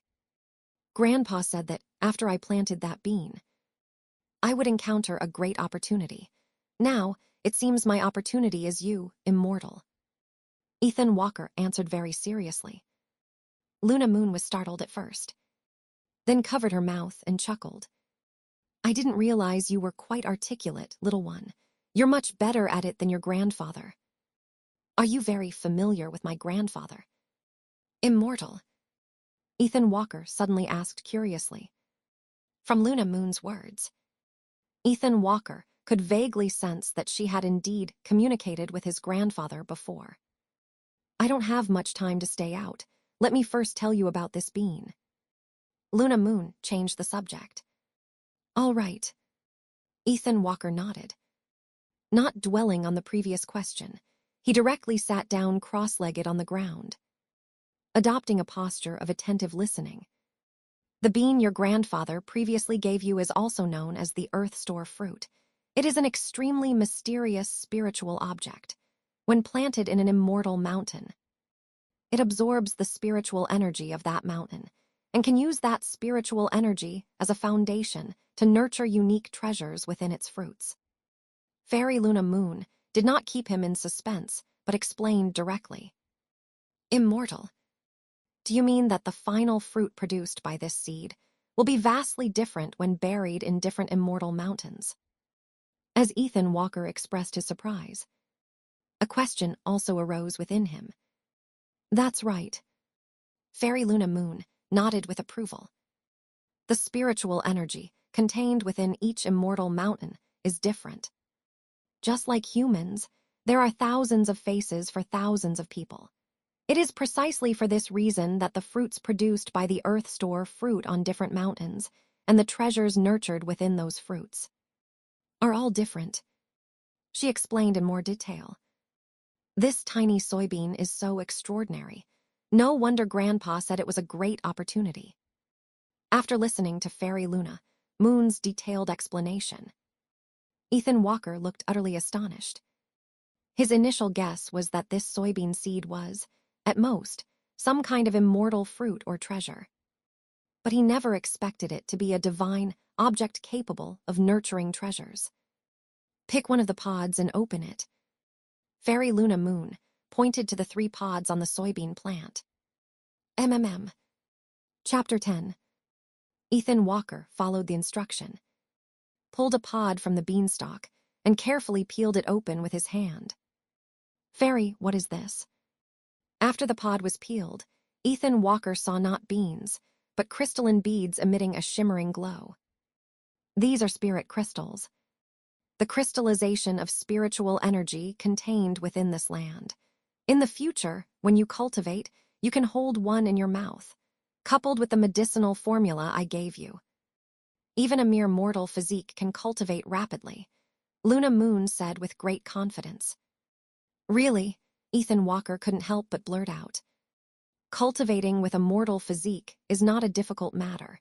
It's just that in this continent where you reside, many cultivation inheritances have been severed, leading to situations where mortal physiques cannot cultivate. Luna Moon nodded indifferently, then continued. Among the treasures nurtured by the Earth Store fruit, these spirit crystals are actually of the lowest grade. However, this land is too barren to nurture higher-grade treasures. Even if it were allowed to grow for a longer period, it would only improve the grade of the spirit crystals produced, not truly generate magical artifacts with divine powers. Upon hearing this, Ethan Walker nodded thoughtfully, then asked, "So if I plant this seed on the 7 peaks, will it be able to produce the kind of magical artifacts with divine powers that you mentioned, Fairy?" "You grasp it immediately. If I weren't just a remnant soul, I would consider taking you as my disciple." The more Luna Moon looked at Ethan Walker, the more she liked him. Ethan Walker felt a bit embarrassed by the praise and scratched his head awkwardly. However, to make the Earth Store fruit yield more powerful treasures, besides planting the seed on the 7 peaks where spiritual energy is more abundant, there's one more thing we need to do. Luna Moon then spoke again. "What is it?" Ethan Walker eagerly asked. Ethan Walker, first pick the remaining 2 pods from that beanstalk. Then peel them open and hold them in your palm. Luna Moon did not rush to explain, but instead pointed to the 2 remaining verdant pods on the beanstalk. All right, having chosen to trust Luna Moon, Ethan Walker became very decisive in his actions. Without hesitation, he picked the 2 pods and peeled them open. After peeling them, Ethan Walker found that, indeed, as Luna Moon had said, these 2 pods also contained grains of spirit crystals that resembled soybeans. "Fairy," Ethan Walker carefully put away his own few soybean-like spirit crystals, then held up the remaining ones and presented them to the ethereal figure of Luna Moon. He didn't take any that belonged to others, nor did he give away any of his own. This scene made Luna Moon nod in approval. She secretly praised in her heart. At such a young age, careful in action yet fearless, and decisive and uninhibited in handling matters, he is truly one of us. However, she did not say this to Ethan Walker, only nodded at him, then opened her mouth and drew in the few soybean spirit crystals in Ethan Walker's hand. Hiss, with a soft sucking sound. Ethan Walker saw the 7 or 8 soybean spirit crystals in his palm instantly turn into wisps of purple energy, flowing into Luna Moon's ethereal figure like rivers converging into the sea. After Luna Moon absorbed the purple energy transformed from these soybean spirit crystals, Ethan Walker clearly felt her figure become much clearer, no longer swaying like mist in the wind. "Thank you, little friend Ethan Walker, for extending my life." Luna Moon did not stint on her words of gratitude. "No need for thanks, Fairy. This is a transaction between us." Ethan Walker maintained an unperturbed demeanor, shaking his head with a calm expression. "That's well said." Luna Moon nodded in agreement, then pointed to the beanstalk below and said, "Now, look at this beanstalk and see if there's any change." Upon hearing this, Ethan Walker looked down and was surprised to find that the beanstalk, which had been full of vitality moments before, was now completely withered, just like a wild weed. "Fairy, this beanstalk has withered. How are we supposed to get the seeds?" Although Ethan Walker was somewhat surprised, he wasn't startled, as he knew that the fairy before him surely had a solution. Regarding this matter, Luna Moon smiled. "It's the second thing I just told you that you need to do," she continued. Upon hearing this, Ethan Walker immediately adopted an attentive posture, staring intently at Luna Moon before him. Luna Moon did not keep him in suspense and directly informed Ethan Walker. "After the Earth Store fruit yields fruit each time. Once all the fruits are harvested, it will wither on its own, and even by next year it will not bear fruit again. To make it bear fruit again, it must be burned with the ruthless fire. Once it is completely burned to ashes, its seeds will sprout from the ashes. So we call this step incineration of the seed. Luna Moon's answer undoubtedly astonished Ethan Walker once again.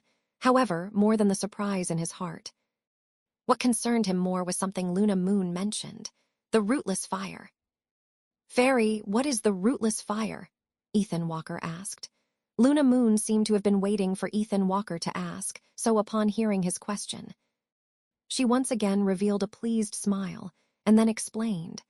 The rootless fire, as the name suggests, is a flame that does not require external ignition. There are two types of rootless fire.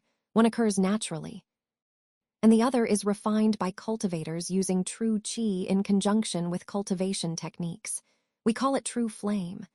Rootless fire that occurs naturally is also called spiritual fire. Such a divine item is something that can be encountered but not sought after.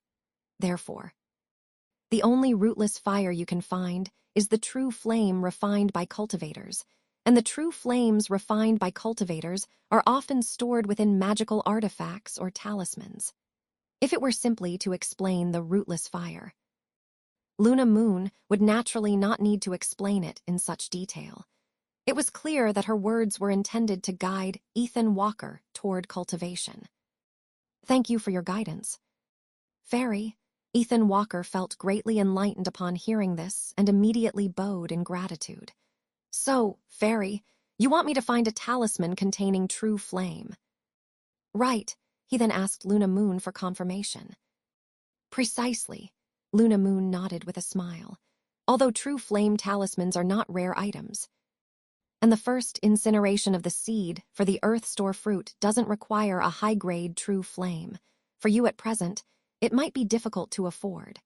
So, you can either cultivate until you can refine your own true flame, or diligently manage this medicine garden, and then exchange for it once you've earned enough merit and reward money. There's no need to rush right now, Luna Moon advised Ethan Walker. Don't worry, Fairy. I will cultivate diligently and manage this half-acre medicine garden diligently, striving to obtain the true flame for incineration of the seed as soon as possible. Ethan Walker nodded with a serious expression. Chapter 11. Excellent. Luna Moon gave Ethan Walker a faint smile. She couldn't explain why, but even though he was just a young man, barely a teenager, she felt his resolve was much stronger than many adults. He reminded her greatly of someone she used to know. Come a little closer. Luna Moon suddenly gestured to Ethan Walker. Does the fairy have further instructions? Ethan Walker stepped forward, a bit puzzled. Pat, just then. Luna Moon extended a finger and gently tapped Ethan Walker's forehead. Before Ethan Walker could react, he felt a refreshing coolness penetrate his brain, and immediately, a white sheet of paper appeared in his mind, detailing a medicinal formula and instructions for preparing it. Marrow cleansing and bone tempering decoction. There really is a formula that allows ordinary mortals to cultivate. Ethan Walker couldn't help but show joy after seeing the decoction's effects. Little fellow, don't be too happy too soon. This marrow cleansing and bone tempering decoction formula was originally meant to be used in conjunction with another medicinal formula. But the herbs required for that other formula are too precious, and it would be useless to give them to you. Therefore, you will encounter some difficulties during the process of soaking in this marrow cleansing and bone tempering decoction. Luna Moon poured a basin of cold water over Ethan Walker's head. What kind of difficulties?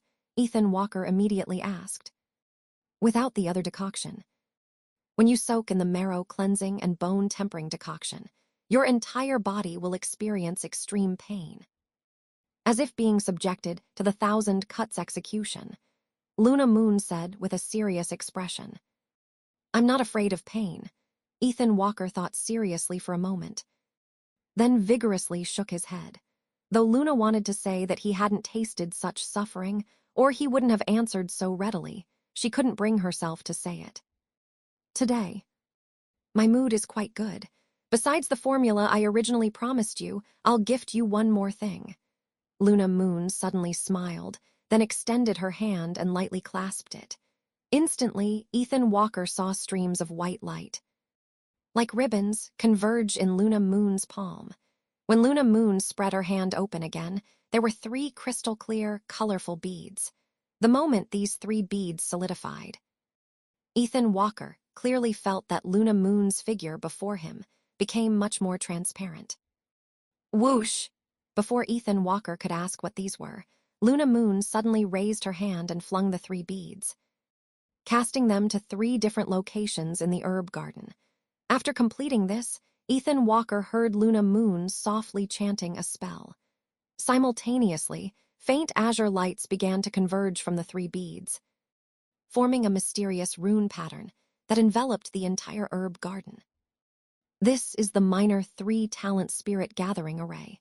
Although it's not as potent as a true spirit gathering array, it's enough to triple the harvest of your half-acre herb garden within a year.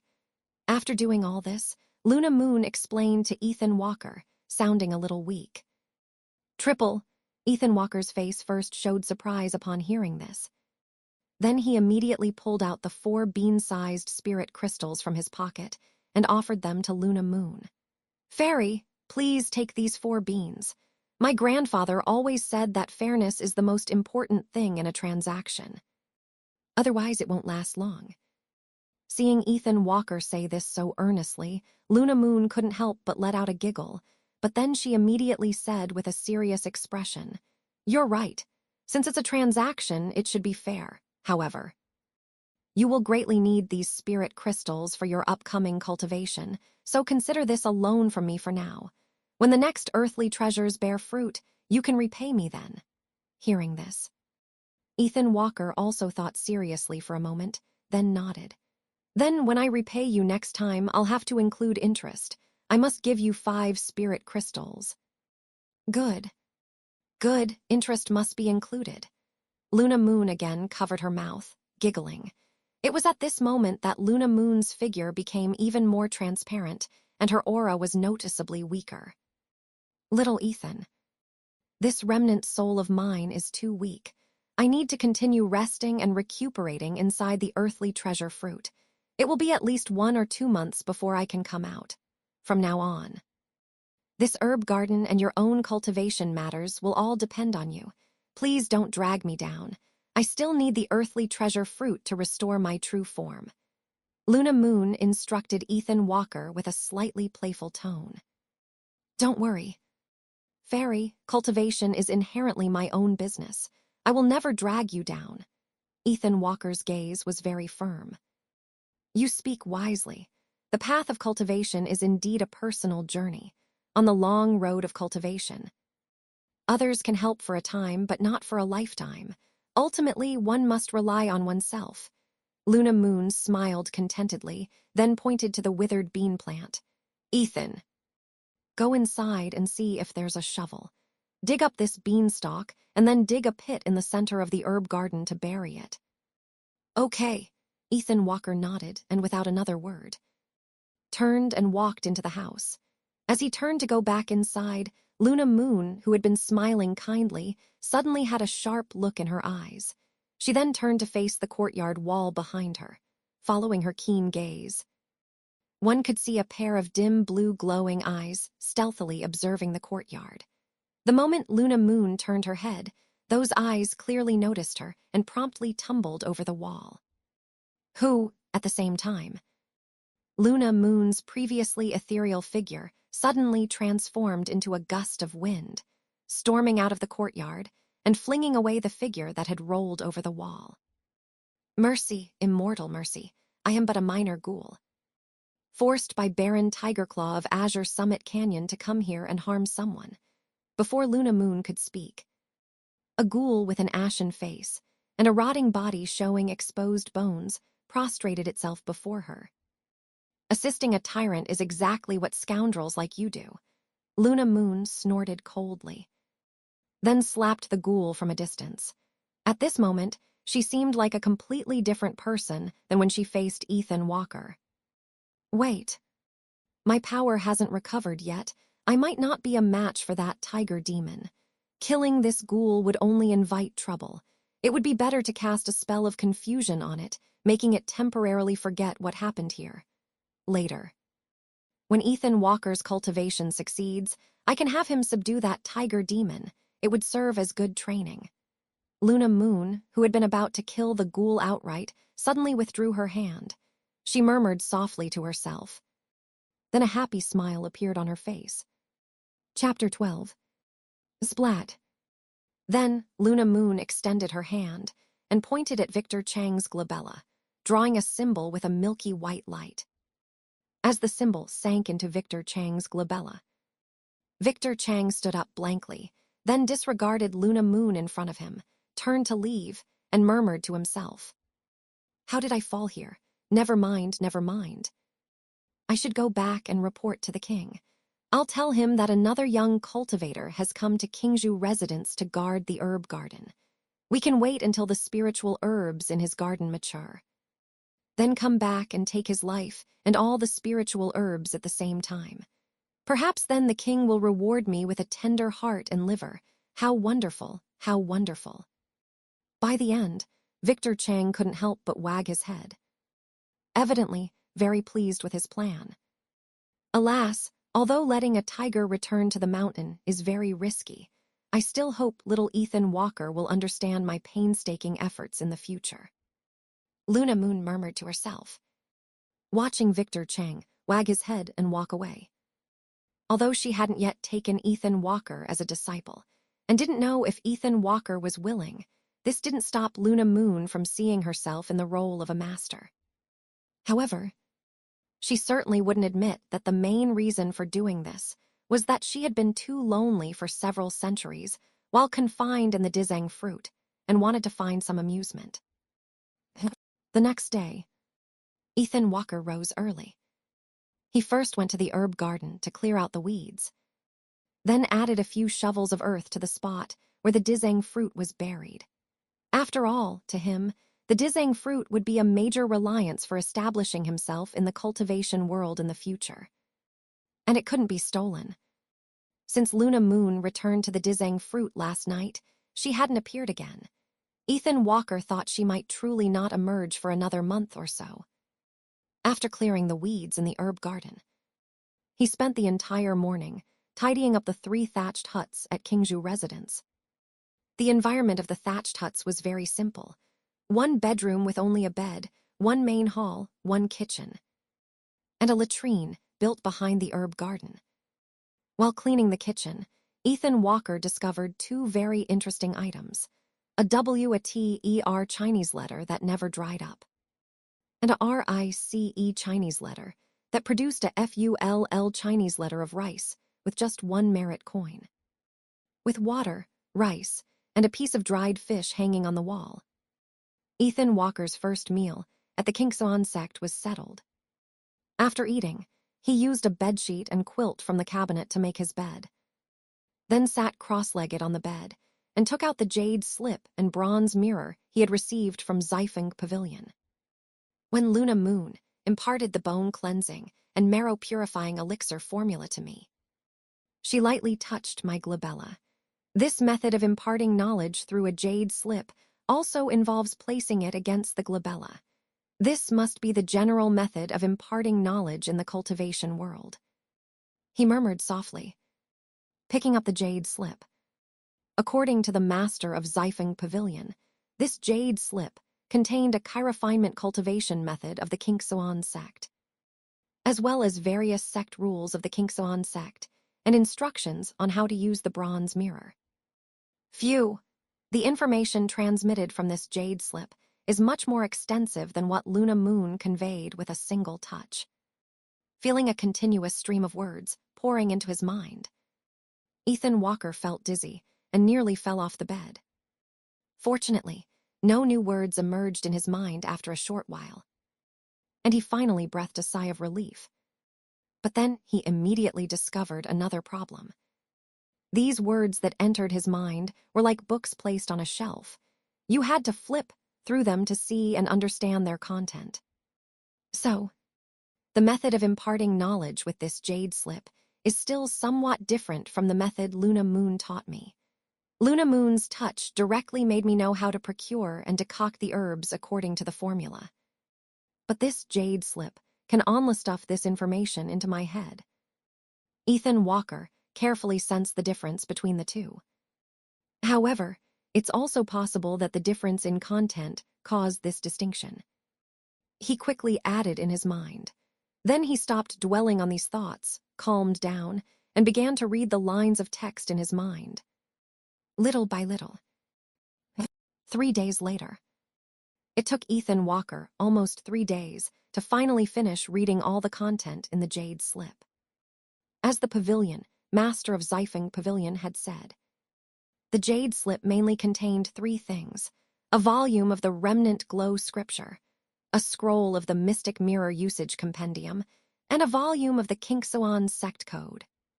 During this time, he also read while digging up the land in the herb garden. According to the method taught in the jade slip, after digging up the earth, I can collect some wild animal droppings and withered branches and leaves to burn and fertilize the soil. But there's no need to rush this step.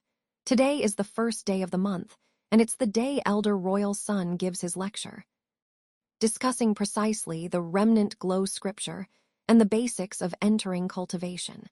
It only happens once every 3 months, so I definitely can't miss it. After listening to the lecture, I can conveniently select the seeds I want to purchase using the bronze mirror, so I won't waste that merit coin.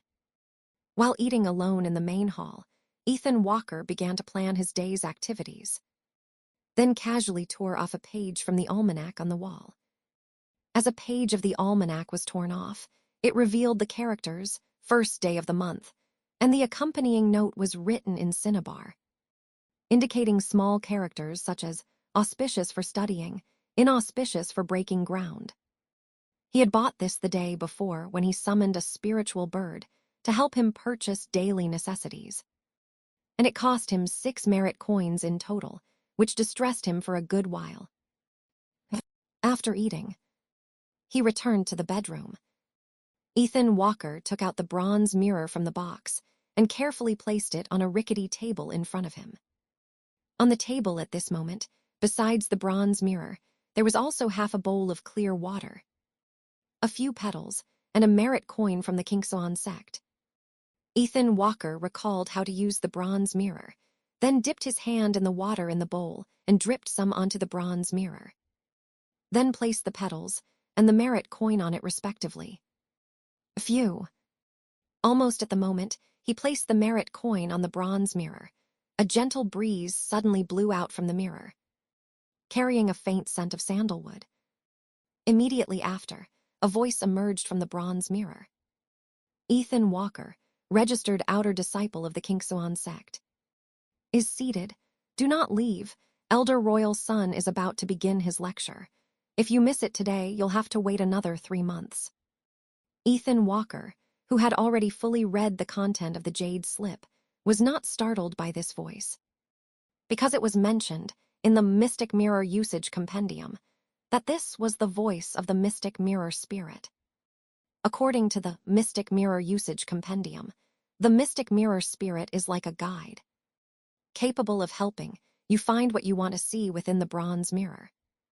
Of course, forbidden areas of the Kinksuan sect are an exception, and each guidance requires 1 merit coin. Thank you, esteemed Mystic Mirror. Ethan Walker expressed his gratitude.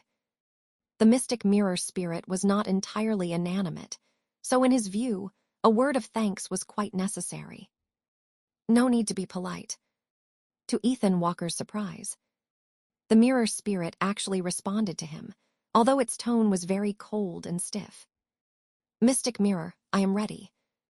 Just then, a very majestic voice came from within the bronze mirror. Ethan Walker immediately looked into the mirror. He saw that the mirror, which had been reflecting his own face, suddenly showed a misty mountain peak the moment the old man's voice sounded. On that mountain, the figure of an ethereal old man could vaguely be seen. Taoist Ziyang, a total of 396 disciples attended this lecture. including 218 newly admitted disciples and 200 without cultivation. The mirror spirit's voice rang out from the bronze mirror again. As it spoke, the image in the mirror continuously zoomed in until Ethan Walker could clearly see Taoist Ziyang, who was seated on a stone platform. 400 people are sufficient. There's no need to let anyone else in. Taoist Ziyang's eyes were slightly closed, and his lips parted softly. Yes. Chapter 13. The mirror spirit responded coolly. So Taoist Ziyang limits the number of attendees for his lectures. Good thing I came early today. After hearing the conversation between Taoist Ziyang and the mirror spirit, Ethan Walker secretly rejoiced. Whether this is your first time hearing me lecture on this remnant sunset scripture, or if you have heard it many times before, I will treat you all equally and begin from the very beginning. After a brief pause, Taoist Ziyang's voice sounded again. Knowing that Taoist Ziyang was officially beginning the lecture, Ethan Walker immediately sat upright, his eyes fixed on the bronze mirror without blinking. Among you, many did not cultivate before entering the sect. Therefore, before I lecture on this remnant sunset scripture, I will first explain to you what cultivation is and what cultivation level is. So-called cultivation is nothing more than refining the body through body tempering techniques and refining essence into qi through enlightenment techniques. Our Azure Xuan sect has always placed more emphasis on enlightenment. Only by first cultivating a primordial true qi can one cast spells and divine abilities, extend one's lifespan, and glimpse the path to ascension, enlightenment, and immortality. And the remnant sunset scripture that I will lecture on today is one of the most important enlightenment heart methods of our sect. Ethan Walker nodded secretly as he heard this. Taoist Ziyang's words were very similar to the opening of the remnant sunset scripture. And this was the only part he could understand. The subsequent specific steps for cultivation had left him utterly confused. Now that I've explained what cultivation is, next I will discuss what cultivation levels are. Cultivation level, simply put, refers to the different stages of cultivation. In the cultivation world, based on the length of lifespan gained and the strength of one's cultivation, cultivation levels are generally divided into 5 realms. From weakest to strongest, the first realm is the Enlightenment realm, also known as the Ocean Entry realm. At this stage, cultivation has just begun, and one's vital energy far surpasses that of peers. One can live up to 2 cycles of 60 years, over 120 years. Ethan Walker's eyelids couldn't help but twitch. He never expected that the Enlightenment realm, which his grandfather had spoken of, was actually the lowest realm in the cultivation world. Along with his surprise, he also felt a bit of relief. If the Enlightenment realm were the 2nd or 3rd realm, he estimated it would be very difficult for him to break through within half a year, and then his forged immortal registry would inevitably be exposed. However, these thoughts just flashed through his mind, and he quickly refocused his attention, continuing to listen to Taoist Ziyang's lecture. The 2nd realm is called the Spirit Gaze realm, where one can live up to 3 cycles of 60 years. Only upon reaching this realm can one truly be called a cultivator. In recent years, at least 60% of the disciples I have encountered have been stuck at this realm. Some even direct disciples of the 7 peaks. The 3rd realm is called the Profound Understanding realm. After breaking through this realm, one can live up to 6 cycles of 60 years and can be revered as a true monarch, possessing their own spiritual retreat in Cloud Loft Mountain. As for the 4th and 5th realms, you do not need to consider them at present. Do not aim too high. At this point, Taoist Ziyang took a cup of tea from a disciple nearby and slowly sipped it, as if allowing everyone to contemplate what he had said. So breaking through to the Profound Understanding realm is that difficult. No wonder Taoist Ziyang can be revered as an elder. Ethan Walker sighed inwardly at this moment. I wonder what realm Luna Moon is in. he suddenly became curious about Luna Moon's cultivation level. All right. Now I will explain the remnant sunset scripture in detail for you. Just as Ethan Walker's mind wandered, Taoist Ziyang's voice from the bronze mirror immediately pulled his thoughts back. Next, Taoist Ziyang began to refer to the scroll of the remnant sunset scripture, explaining the key points of its cultivation step by step to the assembled disciples. Having already thoroughly read the remnant sunset scripture beforehand, Ethan Walker found it easy to follow the lecture. In fact, he often had enlightened expressions, and when he heard particularly profound explanations, he couldn't help but gesticulate with excitement. He felt that the various confusions he had previously encountered while reading were slowly being unraveled by Taoist Ziyang. Despite not having a spiritual bone, Ethan Walker had always possessed a talent for studying from a young age. Therefore, when it came to comprehending martial arts, he was not inferior to, and in fact much better than, some disciples who did possess spiritual bones. Just like at this moment, while he found the lecture incredibly engaging, 80% of the disciples facing the same bronze mirror were scratching their heads. Suffering immensely, all of this was observed by Taoist Ziyang. Aside from a very small number of disciples, most, including Ethan Walker, did not know that a massive bronze mirror stood before Taoist Ziyang. The image displayed in that mirror was precisely the over 300 disciples listening to the lecture. Mystic Mirror, who brought Ethan Walker from Azure Bamboo residence into the Azure Xuan sect. After the lecture concluded, Taoist Ziyang suddenly asked the mirror spirit. Ethan Walker was a disciple chosen by the spiritual bone steel and was meant to be sent to the 7th peak. However, during the spiritual bone test, Elder Drake Black discovered that he only had common bone, lacking the qualifications to enter the 7th peak. Therefore, he was arranged to cultivate on his own down the mountain, awaiting the 7-peak selection 3 years later. The mirror spirit replied to Taoist Ziyang. What a pity. After listening to the mystic mirror's narration, Taoist Ziyang shook his head with some regret. He could see that Ethan Walker's comprehension of cultivation techniques was extraordinary, which had sparked a desire in him to take Ethan Walker as a disciple. Yet he turned out to have only common bone.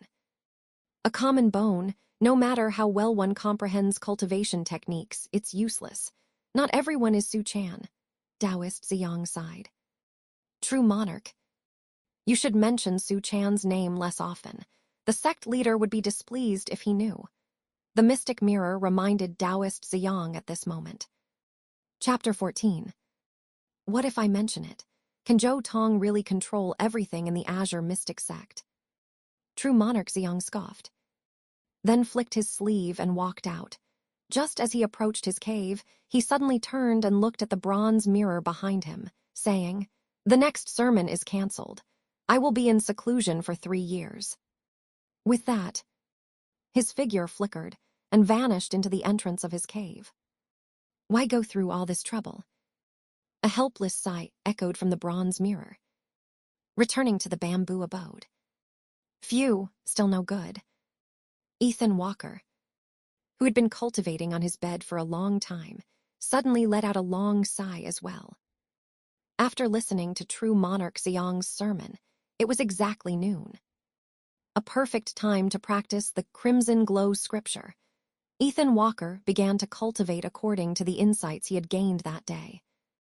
However, despite his efforts for a full hour, he still couldn't guide the spiritual energy of heaven and earth into his body and refine it into true chi as described in the Crimson Glow scripture. It seems I can only rely on Luna Moon's prescription. Ethan Walker wiped the sweat from his forehead, speaking with a hint of unwillingness. This attempt truly made him realize the difficulty of cultivating with a white bone aptitude. Thinking this, he, having already made up his mind, once again took out the bronze mirror and placed a merit coin on it. Ethan Walker of the bamboo abode, what is your purpose in seeking me? The mirror spirit's voice sounded from within the bronze mirror. Elder Mystic Mirror. I would like to purchase a batch of medicinal herbs and herb seeds. Ethan Walker replied. Given your current rank, you can only purchase herbs and seeds at the 100 Herbs Hall at the foot of the mountain. These are the herb categories available at the 100 Herbs Hall, after you select them in the mirror. A spiritual bird will deliver them to your courtyard. As the mirror spirit spoke, a list of herbs began to appear on the bronze mirror. Thank you, Elder Mystic Mirror.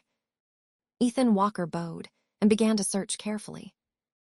After the time it takes for an incense stick to burn, Ethan Walker finally gathered all the medicinal ingredients from Luna Moon's prescription, so that no one would figure out the prescription. He added a few inexpensive herbs and also tampered with the weight of the ingredients. As for the seeds for the medicinal garden, he only chose 9-leaf zisu, purchasing enough for 3 acres of land to be cultivated 3 times. He had a reason for this choice. According to the records in the transmission jade slip about medicinal garden cultivation, the leaves, stems, and fruits of 9-leaf zisu can all be used as medicine. The leaves can be eaten as high-quality vegetables, and the seeds are the cheapest among all spiritual herbs, easy to grow. With a growth cycle from germination to fruiting of only 3 months, Cloud Ridge Mountain has spring-like weather all year round, allowing for 3 cultivations a year.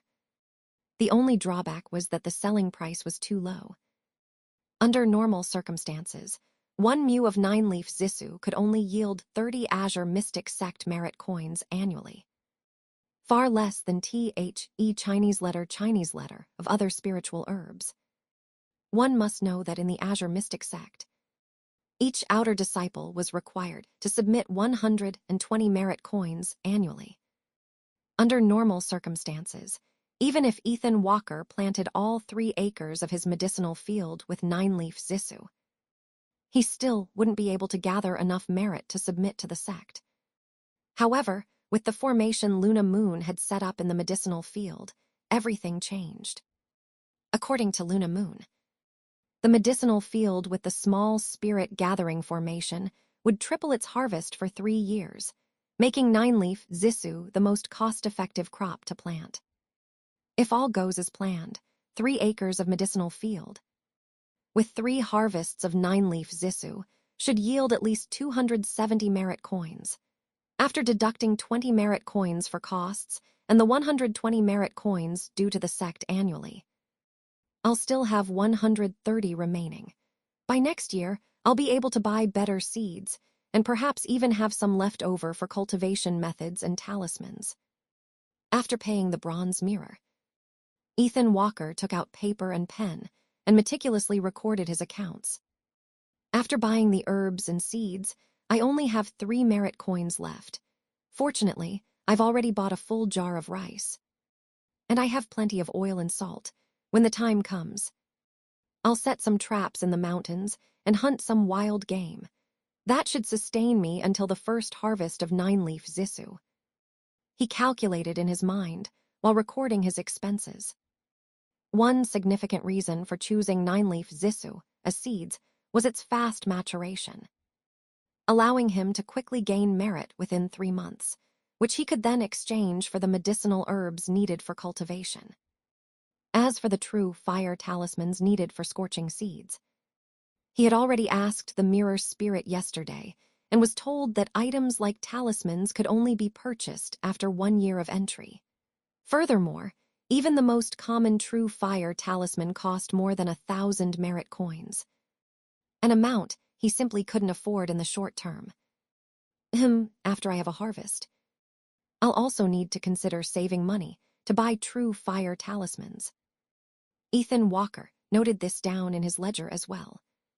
The following evening, a spiritual gray crane, carrying a large package clinched in its beak, landed in front of Ethan Walker's small courtyard. All the seeds and medicinal herbs Ethan Walker had purchased had finally arrived. After reluctantly paying the gray crane 1 merit coin, Ethan Walker carried the herbs into his bedroom. At this moment, A bathtub filled with hot water was placed in his bedroom. This was precisely what he had prepared in advance for soaking the herbs. The prescription given by Luna Moon states that although the ingredients for this formula are common, to maximize its medicinal effect, the herbs must be added according to the specified time and sequence.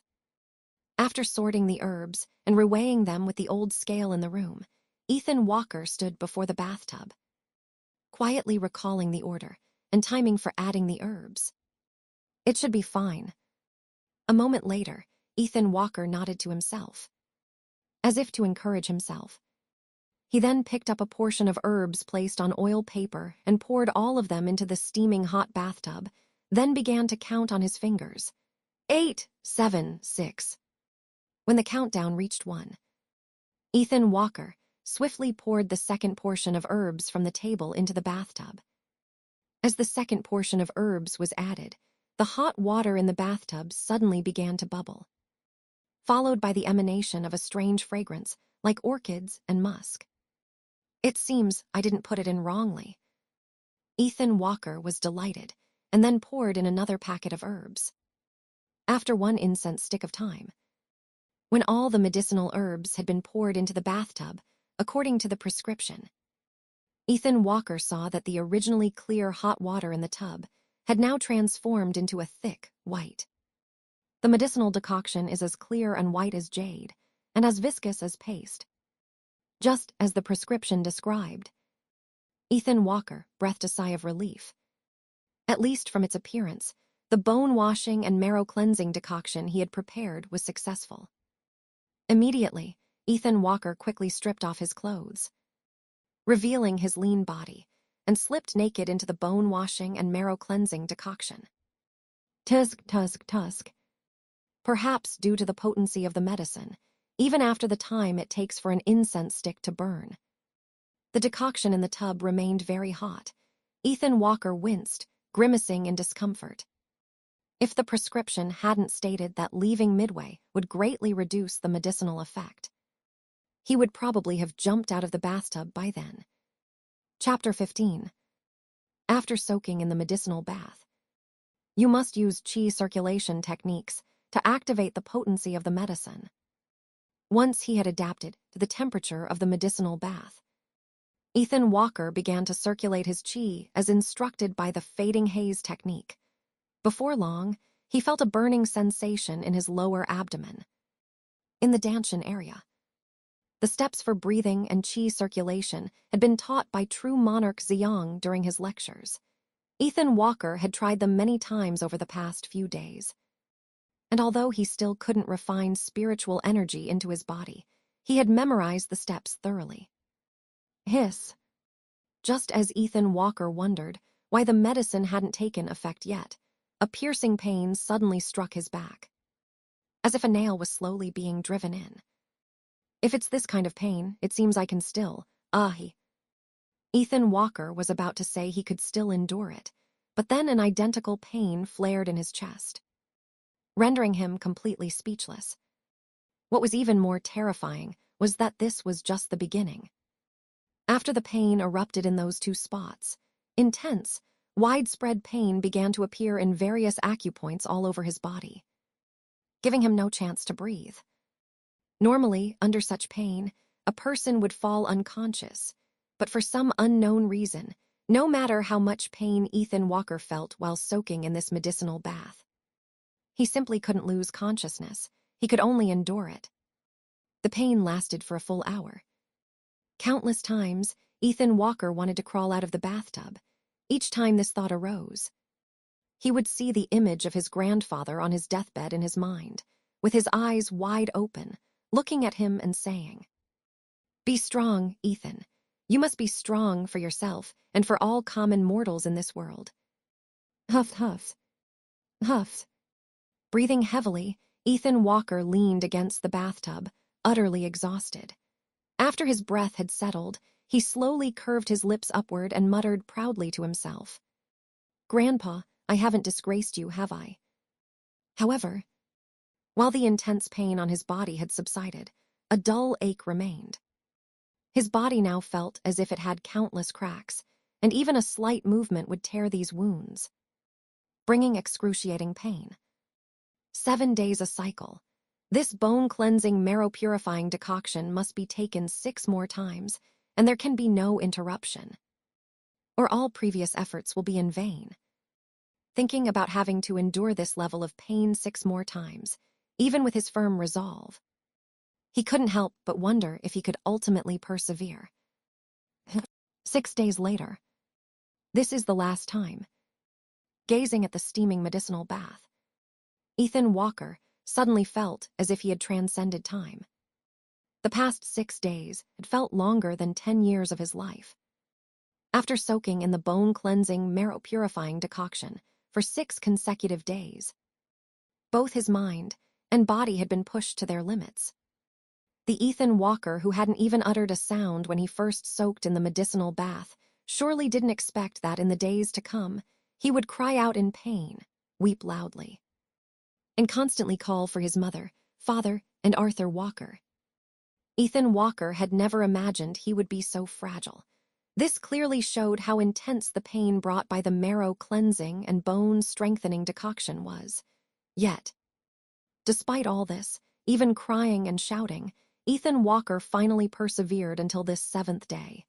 In fact, within these 7 days, he even tilled all 3 acres of medicinal land and planted all the seeds of the 9-leaf white perilla. Hold it together, Ethan Walker, you have to hold it together. Standing in front of the bathtub, Ethan Walker hesitated for a long time, constantly cautioning himself. At this moment, his face was pale, devoid of any color, and his body was as thin as a rail. In just 6 days, he had lost at least 10 pounds. And he was on the verge of collapse. Splash! Finally, Ethan Walker stepped into the bathtub, and his body was swiftly engulfed by the white liquid. Although he tried hard to bear it. The excruciating pain still made him scream. If it weren't for the fact that there was no one for miles around, curious onlookers would have surely been drawn to the sound. Of course, this scream was not unheard by everyone. For example, Luna Moon, who at this moment was hovering outside Ethan Walker's window as a wisp of green smoke. Little Ethan, it's the last day. Hold on. Whether you embark on the path to heaven from now on, or drift through the rest of your life like a rootless duckweed, it all depends on your single thought. Luna Moon listened to the painful groans from inside the room and finally couldn't help but murmur to herself. It's easy for you to say. The pain of essence refining and marrow cleansing intensifies day by day. By the 7th day, it's exactly 7 times that of the first day. Without another set of prescriptions, who can endure it? However, as soon as these words left her lips, she smiled bitterly and self-mockingly, and at the same time felt remorse for rashly giving that prescription to Ethan Walker. An hour later, did he really make it through? When she saw streams of pure spiritual energy from heaven and earth gathering like a tide towards the small courtyard, Luna Moon's face showed an expression of disbelief. This was the sign of successful bone and marrow cleansing. She had previously not dared to look inside the room, but at this moment, she couldn't help but peek through the crack in the window.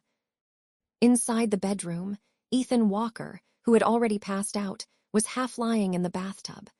The medicinal bath he was soaking in had long turned from jade white to murky black, and it was the continuous seepage of impurities from Ethan Walker's body that colored it. At the same time, waves of spiritual energy, visible only to Luna Moon, gently brushed over Ethan Walker's body as if with a soft hand, then drilled into him. Luna Moon looked at Ethan Walker in the room, then at the newly tidied medicinal garden behind the courtyard, and a smile appeared on her lips. I had only gambled because time was running out. But now it seems I was not mistaken.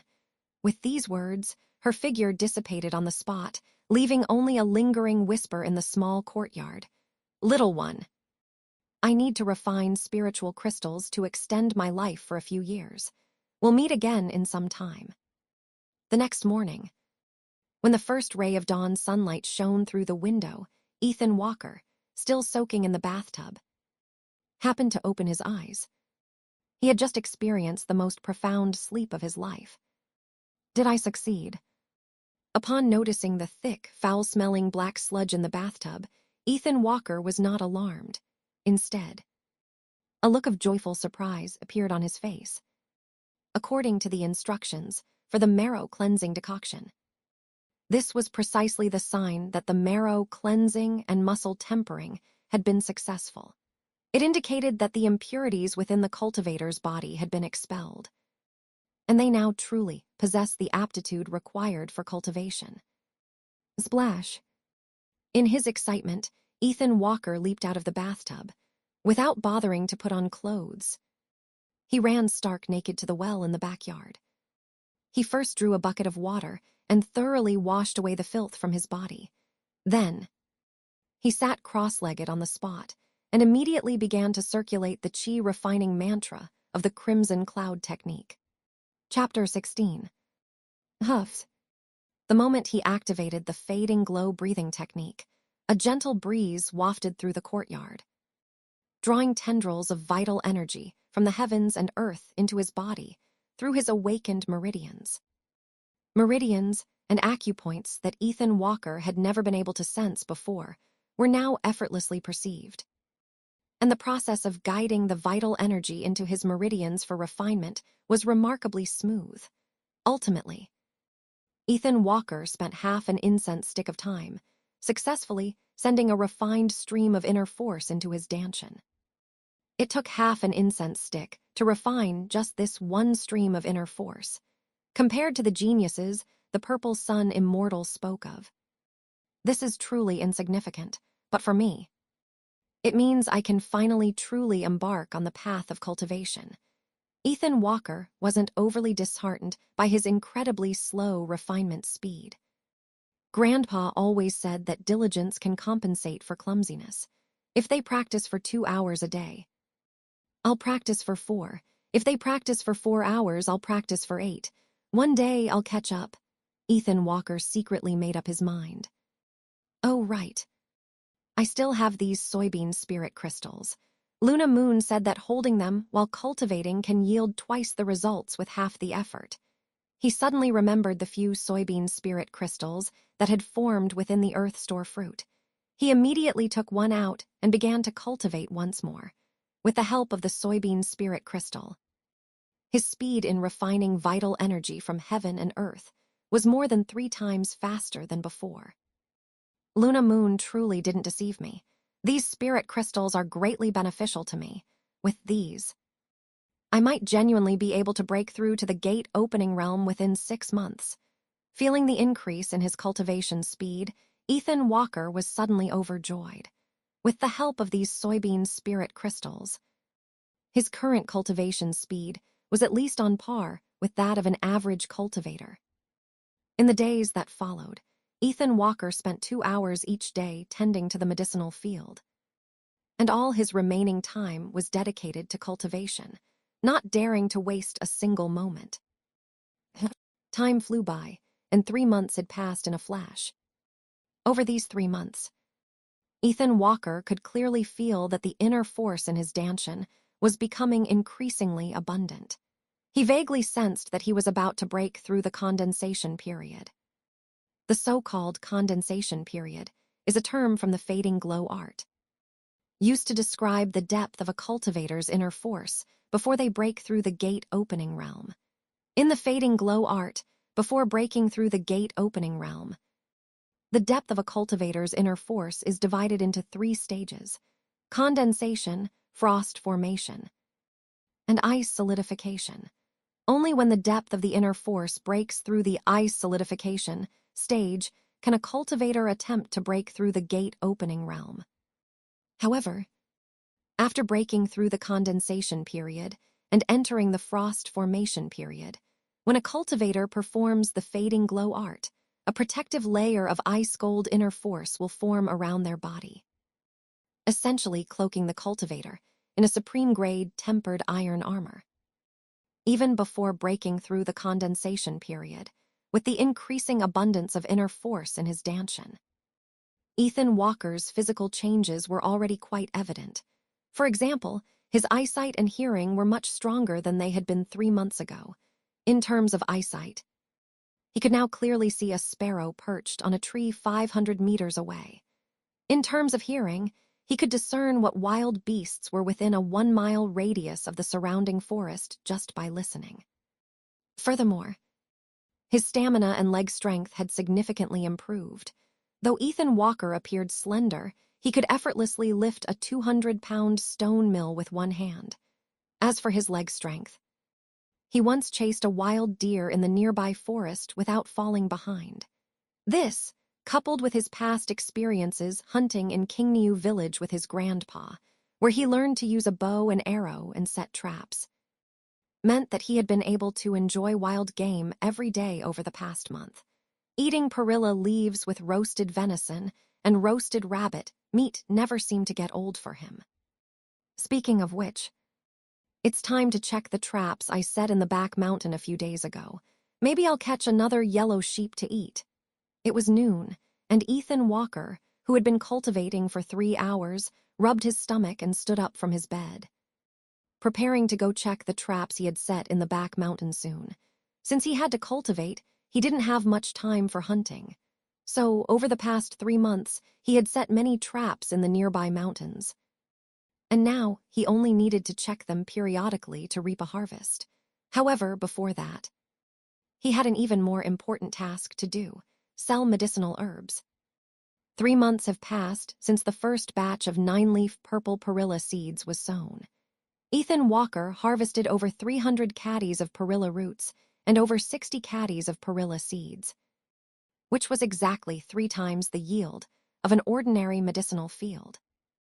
Calculated by weight, this patch of 9-leaf purple perilla can be sold for at least 96 merit coins, which is 3 times more than initially expected.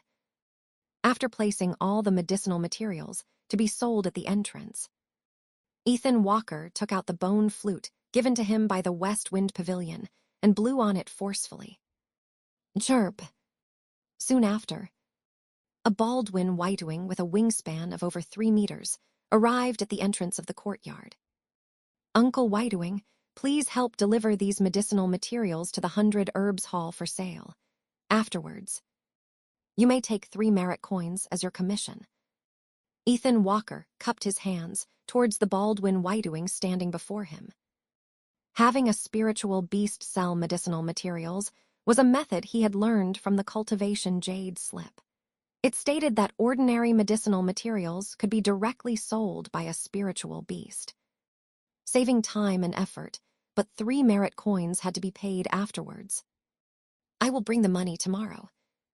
The spiritual beast Baldwin Whitewing did not waste words. After a slight nod, it gripped the batch of medicinal materials with its claws and soared into the sky. By tomorrow, I'll have enough money to buy cultivation methods and martial arts techniques from the Myriad Scrolls Tower. Gazing at the departing Baldwin Whitewing, Ethan Walker clasped his hands and stretched with a big yawn. Although he still needed to save money to buy true fire talismans, acquiring a martial art for self-defense was essential. Earlier, while hunting in the mountains, he had nearly been injured by a few wild boars. Currently, he had a full dantian of true chi, but no idea how to utilize it. Actually, for cultivators, purchasing a spell to cultivate would be better. But he was financially strapped and simply couldn't afford it. He could only wait until he saved more money. Moreover, before breaking through to the open door realm, even if he cultivated the fading haze technique, the amount of true chi in Ethan Walker's body would not be enough to sustain him in casting spells. It's time to replace this bow and arrow and hunting knife.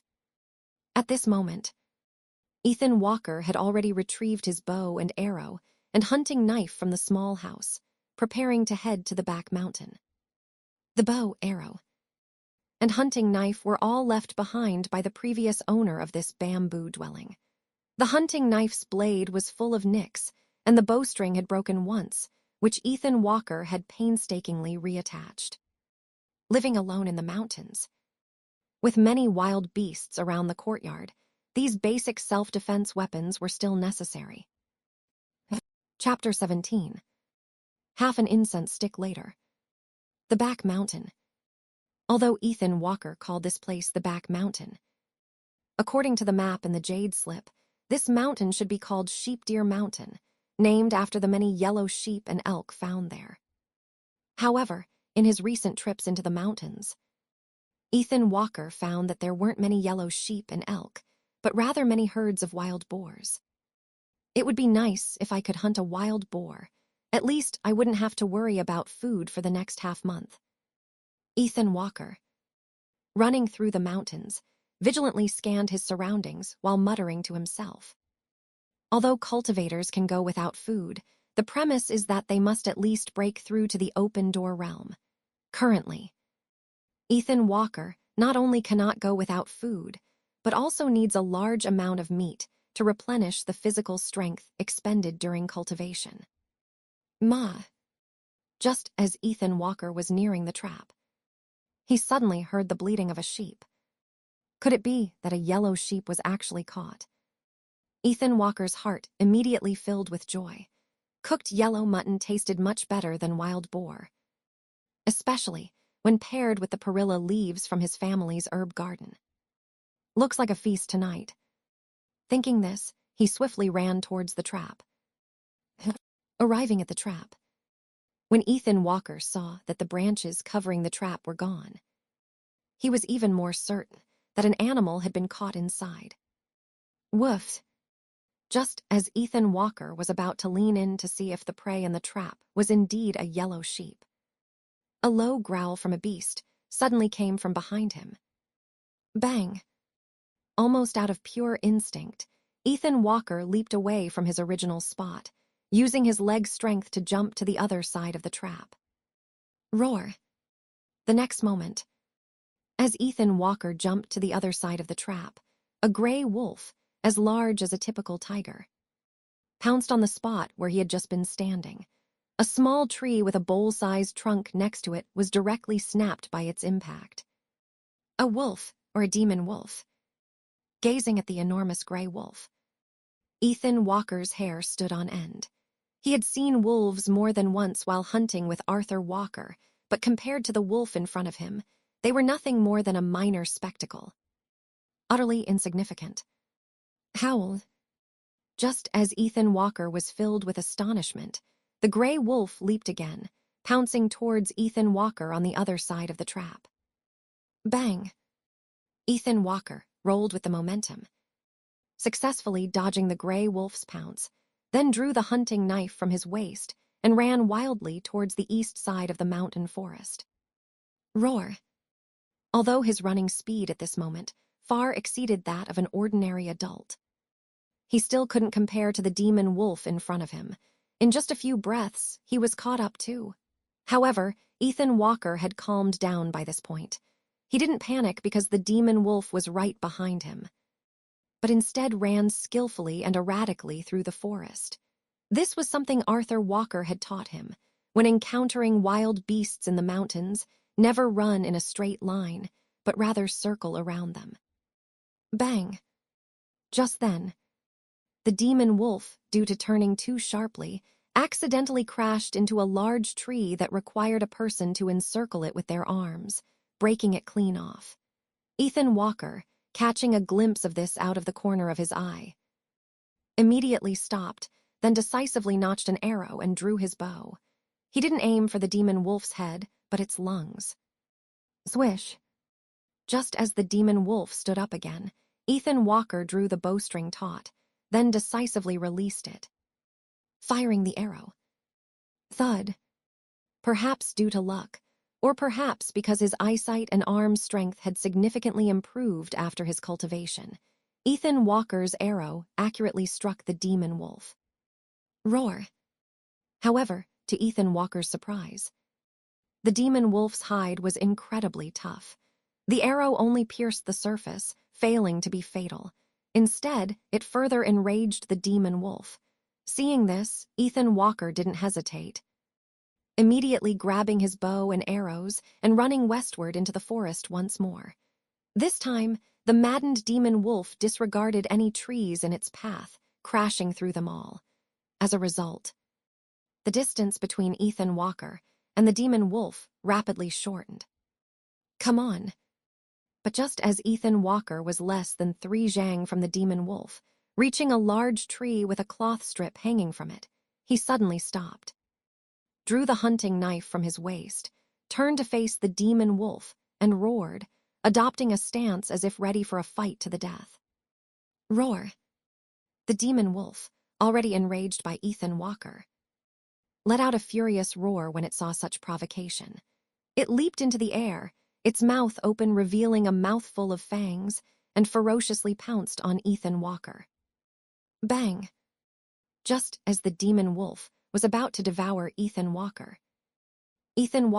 suddenly turned the blade of his knife and chopped at a vine on the nearby large tree. Swish! The instant the vine was cut, a wooden spike, sharpened from a log as thick as a bucket, swung out from beside Ethan Walker, suspended by a thick vine, and perfectly met the pouncing demon wolf. Ow! With a wail, the huge wooden spike, propelled by the momentum of its swing, heavily embedded itself in the demon wolf's chest. This wooden spike was originally intended by Ethan Walker for wild boars, but unexpectedly it came in handy now. Roar! However, Ethan Walker immediately realized that the demon wolf's hide and flesh were incredibly tough, to the point that even the wooden spike couldn't completely penetrate it. I can only try. In a moment of crisis, Ethan Walker gripped his hunting knife with both hands and leaped up. He didn't care if it would cause his true chi to run wild. He poured all the true chi from his Dan Tian into his arms, then ruthlessly chopped the demon wolf's lung wound with his final strike. Thud! Another loud sound echoed through the forest. Ethan Walker's strike, empowered by true chi, actually cut open the demon wolf's lung, causing blood to immediately spray out like rain. Crack!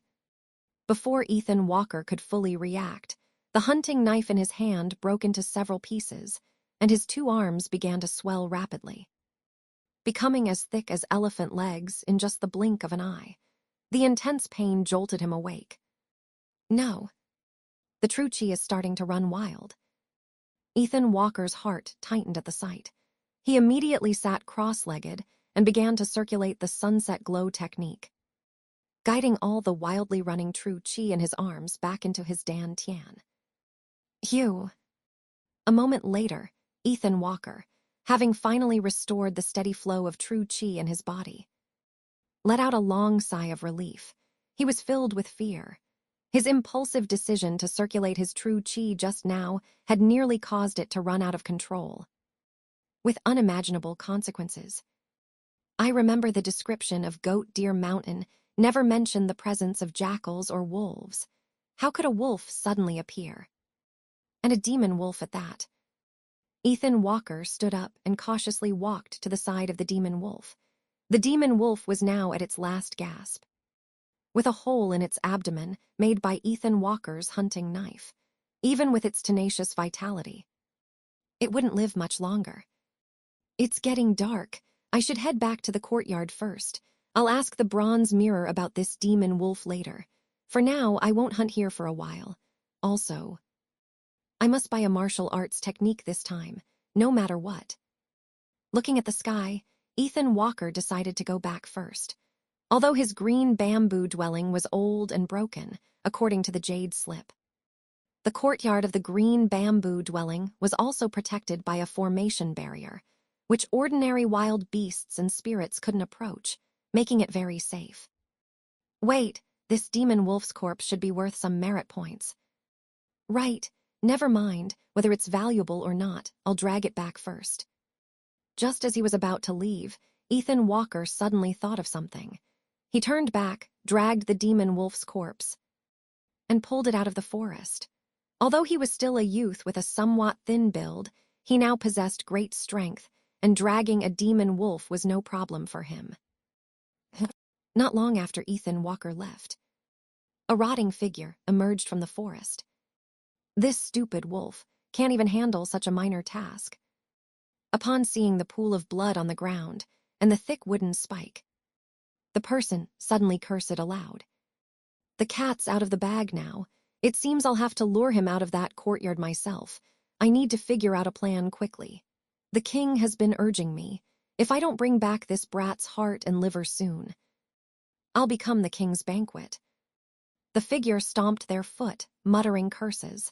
If Luna Moon hadn't been in a deep slumber, she would surely have recognized this person. Indeed, this was the same Victor Chang, who had been lurking outside the courtyard that night. Chapter 18. Another day passed. Chirp. Ethan Walker, who was cultivating, suddenly heard the cry of a spiritual bird from his courtyard gate. It must be Uncle Whitewing coming to bring me money. Ethan Walker flipped off his bed. When he reached the courtyard gate, he indeed saw the same Baldwin Whitewing from yesterday. Smack. Baldwin Whitewing still didn't waste any words, directly throwing a bag of money to Ethan Walker. Then, in a cold tone, he said, "In total, it sold for 97 merit coins. After deducting my 3, there are 94 remaining. Count them." "No need to count, thank you." "Uncle Whitewing." Ethan Walker cupped his hands and expressed his gratitude. The spiritual birds of Mount Cloudmist had all made blood pacts with the Azure Mystic sect and would never engage in such petty thievery. Ethan Walker's action made Baldwin Whitewing look at him with a softer gaze. "If you need anything, blow the flute. I'm currently managing this entire area." Baldwin Whitewing said indifferently. "Then I'll have to trouble Uncle Whitewing in the future." Ethan Walker nodded. How come there's a demonic beast aura in your courtyard?" Baldwin Whitewing was about to leave, but suddenly turned his head, looking at the courtyard behind Ethan Walker with a suspicious gaze. "Uncle Whitewing can actually sense the aura of the demonic wolf in my courtyard." Ethan Walker was a little surprised. However, he didn't intend to hide it. So he recounted what happened yesterday to the spiritual bird, as there was nothing to conceal. How can there be demonic wolves on Sheep Deer Mountain? After listening to Ethan Walker's narration, Baldwin Whitewing also looked confused. "You're a lucky kid. But it's best not to go to Sheep Deer Mountain these days. I'll also inform the West Wind Pavilion about this." Baldwin Whitewing seemed to have no intention of delving deeper into the matter. "That would be excellent." Ethan Walker nodded gratefully. It would certainly be good if someone from the sect could come and take a look, as his current cultivation wouldn't allow him to deal with any demonic creatures. "By the way, are you planning to sell the demonic wolf's body?" At this moment, Baldwin Whitewing asked again. "Sell, of course." "Sell?" Ethan Walker nodded without thinking. "Sell it to me. My youngest son is preparing for a breakthrough recently, although that demonic wolf isn't high grade. It's more than enough to replenish the chi and blood of us spiritual birds." Baldwin Whitewing said. "Uncle Whitewing can just take it." Ethan Walker said readily. He didn't mind using the demonic wolf's carcass to build a friendship with Baldwin Whitewing. How can I take something from a young man for free? Moreover, you risked your life for it. Baldwin Whitewing gave Ethan Walker a glance, but his favorable impression of the young man increased by several points. "How about this, if you sell the demonic wolf's carcass yourself? It would probably only fetch about 10 merit coins. I'm willing to offer 20 merit coins. What do you think, young man?" Baldwin Whitewing inquired. Upon hearing this, Ethan Walker returned to the courtyard without another word, and then dragged the demonic wolf's carcass out. "Uncle Whitewing, take it." He placed the demonic wolf carcass in front of Baldwin Whitewing.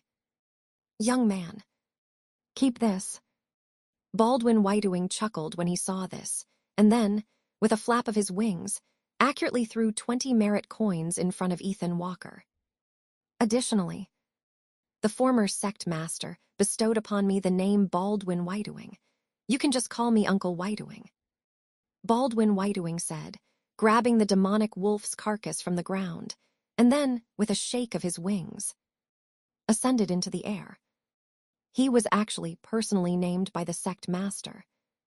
Ethan Walker muttered to himself. Looking in the direction Baldwin Whitewing had departed.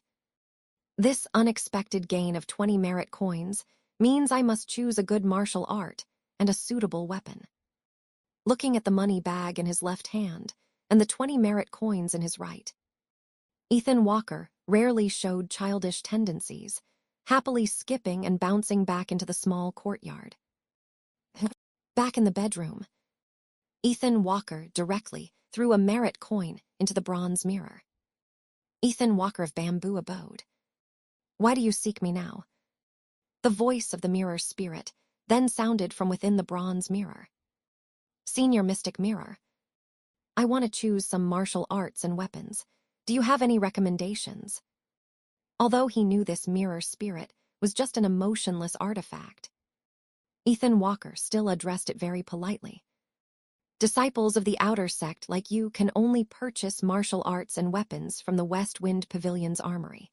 The bronze mirror now displays the martial arts and weapons currently available in the West Wind Pavilion. You may select them yourself. The mirror spirit's voice remained devoid of any emotion. Thank you, Senior Mystic Mirror. Ethan Walker thanked it, then began to select from the offerings displayed on the table. I remember Master Zai Yang once said during his sermon that the martial arts most suited for the fading glow technique are fisticuffs and palm techniques. This can maximize the advantage of practitioners of the fading glow true chi, whose true chi is profound. After activating the fading glow true chi, every punch and every palm strike has the power of a full-force blow from an ordinary person wielding a weapon. Recalling Master Zai Yang's sermon, Ethan Walker unhesitatingly fixed his gaze on the various boxing and palm manuals displayed on the bronze mirror. Finally, he selected a boxing manual called Blue Ox Fist. According to the introduction in this manual, after practicing the Blue Ox Fist, when combined with internal true chi, each punch could shatter rocks in the mountains. In addition, this Blue Ox Fist also had 2 ultimate moves. One was called Oxhorn Shatter Mountain, which, when fully unleashed, had the force of a blue ox ramming a mountain, 8 times stronger than an ordinary Blue Ox Fist move. The other was called Charging Ox Formation, which, when fully unleashed, created a flurry of punches as if a herd of oxen were stampeding, each punch stronger than the last, never stopping until exhaustion. Overall, this Blue Ox Fist was very suitable for the current Ethan Walker, and also very compatible with the fading glow technique, which allowed for rapid true chi recovery. Of course, in the West Wind Pavilion's armory, there were actually better and more suitable boxing methods than Blue Ox Fist. But unfortunately, most of those boxing methods cost over 100 merit coins, while this Blue Ox Fist only required 30 merit coins. As a transitional martial art meant for self-defense, Blue Ox Fist was perfectly suited. In addition to Blue Ox Fist, Ethan Walker spent another 10 merit coins to purchase an archery martial art called Piercing Willow Arrow. This martial art was relatively common, simply teaching the practitioner methods to enhance eyesight and focus with true chi, as well as how to integrate true chi into arrows to increase their power. In simple terms, it elevated ordinary archery to the level of a cultivator. However, for Ethan Walker, being able to purchase such a martial art for 10 merit coins was very cost-effective. For example, if he had known the method of integrating true chi into arrows last time, he probably wouldn't have needed the traps in the mountains to kill that demonic wolf. Chapter 19. After selecting the martial arts technique, Ethan Walker spent another 10 merit points to purchase a refined steel goose feather saber, a hard wooden horn bow, and over 100 arrows. Elder Xuanjing, I have made my selections. In truth, Ethan Walker also wanted to purchase a movement technique, but even the lowest grade movement techniques cost upwards of 300 merit points, which he simply couldn't afford. The mirror spirit's cold voice rang out again. Goods selected are non-refundable. Tomorrow at noon. A spiritual beast will deliver these items to the bamboo dwelling. Please have the merit points ready. Ethan Walker respectfully cupped his hands to the bronze mirror. Thank you for your trouble. Elder Xuanjing. It was dusk that day. At the bamboo dwelling. In the quiet courtyard, the warm afternoon sun shone through the window, directly onto Ethan Walker's sweating face. At this moment, Ethan Walker had his eyes tightly closed. Sitting cross-legged on the bed, with wisps of lead-colored mist emanating from his body, converging above his head. Ethan Walker was completely immersed in a state of self-forgetfulness, with only cultivation on his mind. According to true monarch Ziyang's guidance, cultivating during the hours of Zai, Wu, and you often yielded twice the results with half the effort. Therefore, Ethan Walker would always lock his courtyard door and sit cross-legged to practice without fail at these times. Boom! Just then, a burst of vital energy exploded within Ethan Walker's body. Following this, the lead-colored mist around him suddenly dispersed. Immediately after, wisps of pure white, snow-like mist rose from Ethan Walker's body, converging again above his head. If any cultivator of the fading radiance technique were present, they would surely recognize this scene, as it was the sign of a cultivator breaking through from the dew condensation stage to the frost transformation stage in the fading radiance technique, the shedding of lead impurities for pure essence. A moment later, Ethan Walker opened his eyes, his gaze filled with joyous surprise.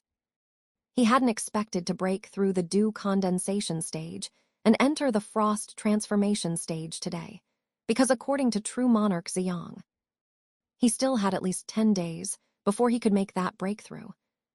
Could it be that using fading radiance true qi during my fight with the demonic wolf accelerated my breakthrough?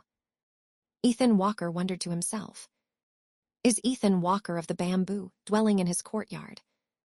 Before he could ponder this question further, a very familiar voice suddenly echoed from outside Baldwin Whitewing. Little one, your items have arrived. As soon as he stepped out of the courtyard, Ethan Walker saw the spirit bird Baldwin Whitewing crouching at his courtyard gate. In front of it was a large wooden box with a seal. Thank you, Uncle Baldwin.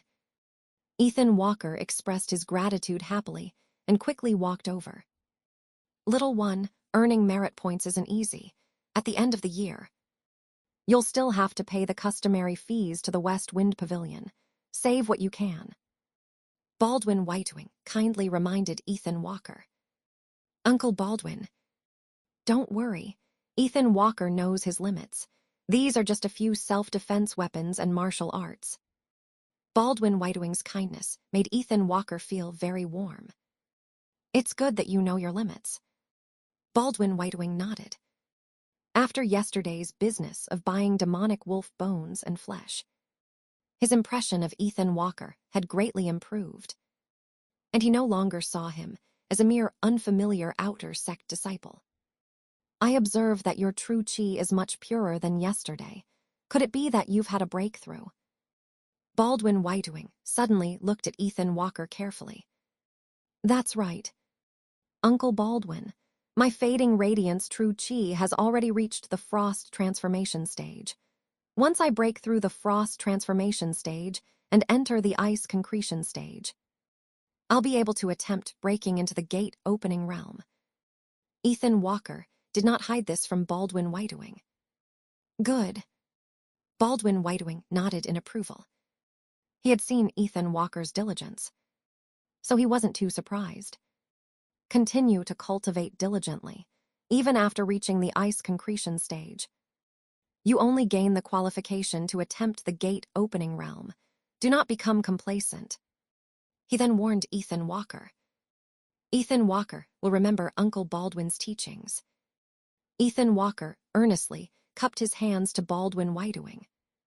Return to your cultivation after delivering your items today.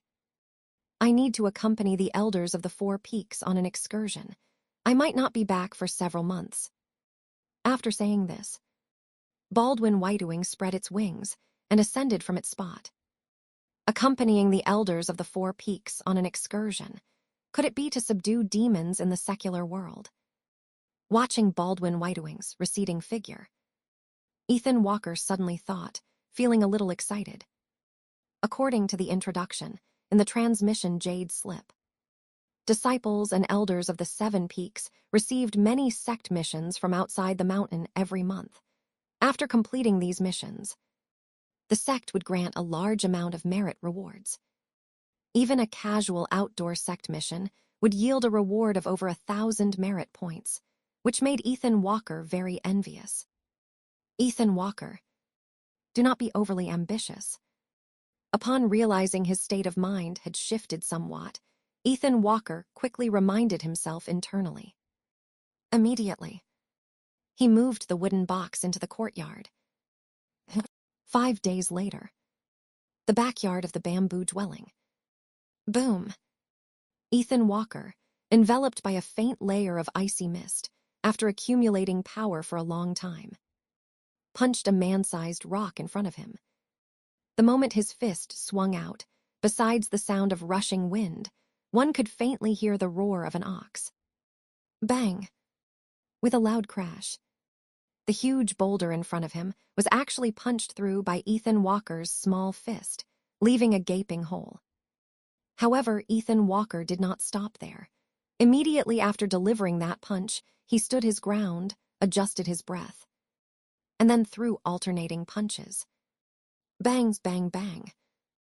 Ethan Walker's fists, one after another like a stampede of oxen, pounded against the boulder. Boom! Finally, the man-sized rock was directly smashed into a pile of rubble by Ethan Walker's fists. However, after smashing the rock, Ethan Walker's true chi was completely exhausted, and the ice true chi, which had been protecting him like a translucent spherical light shield, dissipated. Hoot, hoot, hoot. After retracting his fists, Ethan Walker leaned forward, hands on his knees, and began to pant heavily. What he had just performed was the Green Ox Fist, purchased from the West Wind Pavilion's martial arts repository, and specifically 2 ultimate moves of the Green Ox Fist: Ox Horn Splitting Mountain and Rushing Ox Breaking Formation. It seems that with my current depth of true chi, I can at most perform 1 Ox Horn Splitting Mountain and 1 Rushing Ox Breaking Formation. Ethan Walker panted, because this set of boxing techniques was simple and crude. He had made decent progress after practicing for the past few days. However, these 2 ultimate moves still gave him a headache, as they consumed too much true chi. Even though the fading radiance true chi recovered very quickly, Ethan Walker could only practice 2 or 3 times a day. Any more, and his true chi would not recover fast enough. I'll stop here for today. Later, when the sun is less intense, I still need to weed the 9-leaf white perilla. Ethan Walker picked up a towel to wipe the sweat from his body. Because he now had 2 more martial arts techniques to cultivate, his time was very tight. He wished he could split 1 hour into 2. However, after breaking through to the frost transformation stage, his energy was many times more abundant than before. Sometimes, even if he didn't sleep for 2 or 3 days, he wouldn't feel too tired, so the time available for cultivation increased significantly. Ow. Chapter 20. Just as Ethan Walker was thinking about getting something to eat, he suddenly heard a wolf howl. It seems to be coming from Sheep Deer Mountain. Could it be that there's another wolf demon there? As he thought this, he swiftly rushed out from the backyard, then vaulted over the courtyard wall, and from the wall, leaped onto the rooftop. A demon wolf indeed. Standing on the rooftop, looking towards Yonglu Mountain, Ethan Walker discovered a giant demon wolf rapidly running through the forest. At first, he wasn't too surprised. After all, the introductory Jade slip had already stated that in this vast mountain range, besides the residences designated by the sect, demon beasts could appear anywhere else. However, He gradually began to feel that something was amiss. He soon saw a second and a third demon wolf, all chasing in the direction of the mountain descent. "Help! Help! Is there anyone to save me?" Just as Ethan Walker was wondering what these 3 demon wolves were chasing, a woman's cry for help suddenly echoed from the mountains. Hearing this sound, Ethan Walker's earlobes twitched. He immediately channeled his true chi into his eyes and gazed intently in the direction of the sound.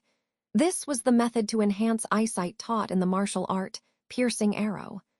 As this spell unfolded, the scenery of Yanglu Mountain, 1 or 2 miles away, instantly became clear in Ethan Walker's eyes. He quickly spotted a delicate woman fleeing madly through the forest, trying to escape the pursuit of the 3 demon wolves. Where did this elder sister come from? I don't remember any cultivators near Bamboo Abode, Ethan Walker wondered. Who will save me? Just then, the woman burst out of the forest and began rushing along the mountain path towards Bamboo Abode. The 3 demon wolves were still relentlessly chasing behind her, about to catch up. Is anyone there? Is anyone in the yard ahead? I'm injured, help, save me. The woman ran while clutching her bleeding shoulder, evidently having noticed Bamboo Abode. Never mind. I won't think about it anymore. Saving someone is the priority.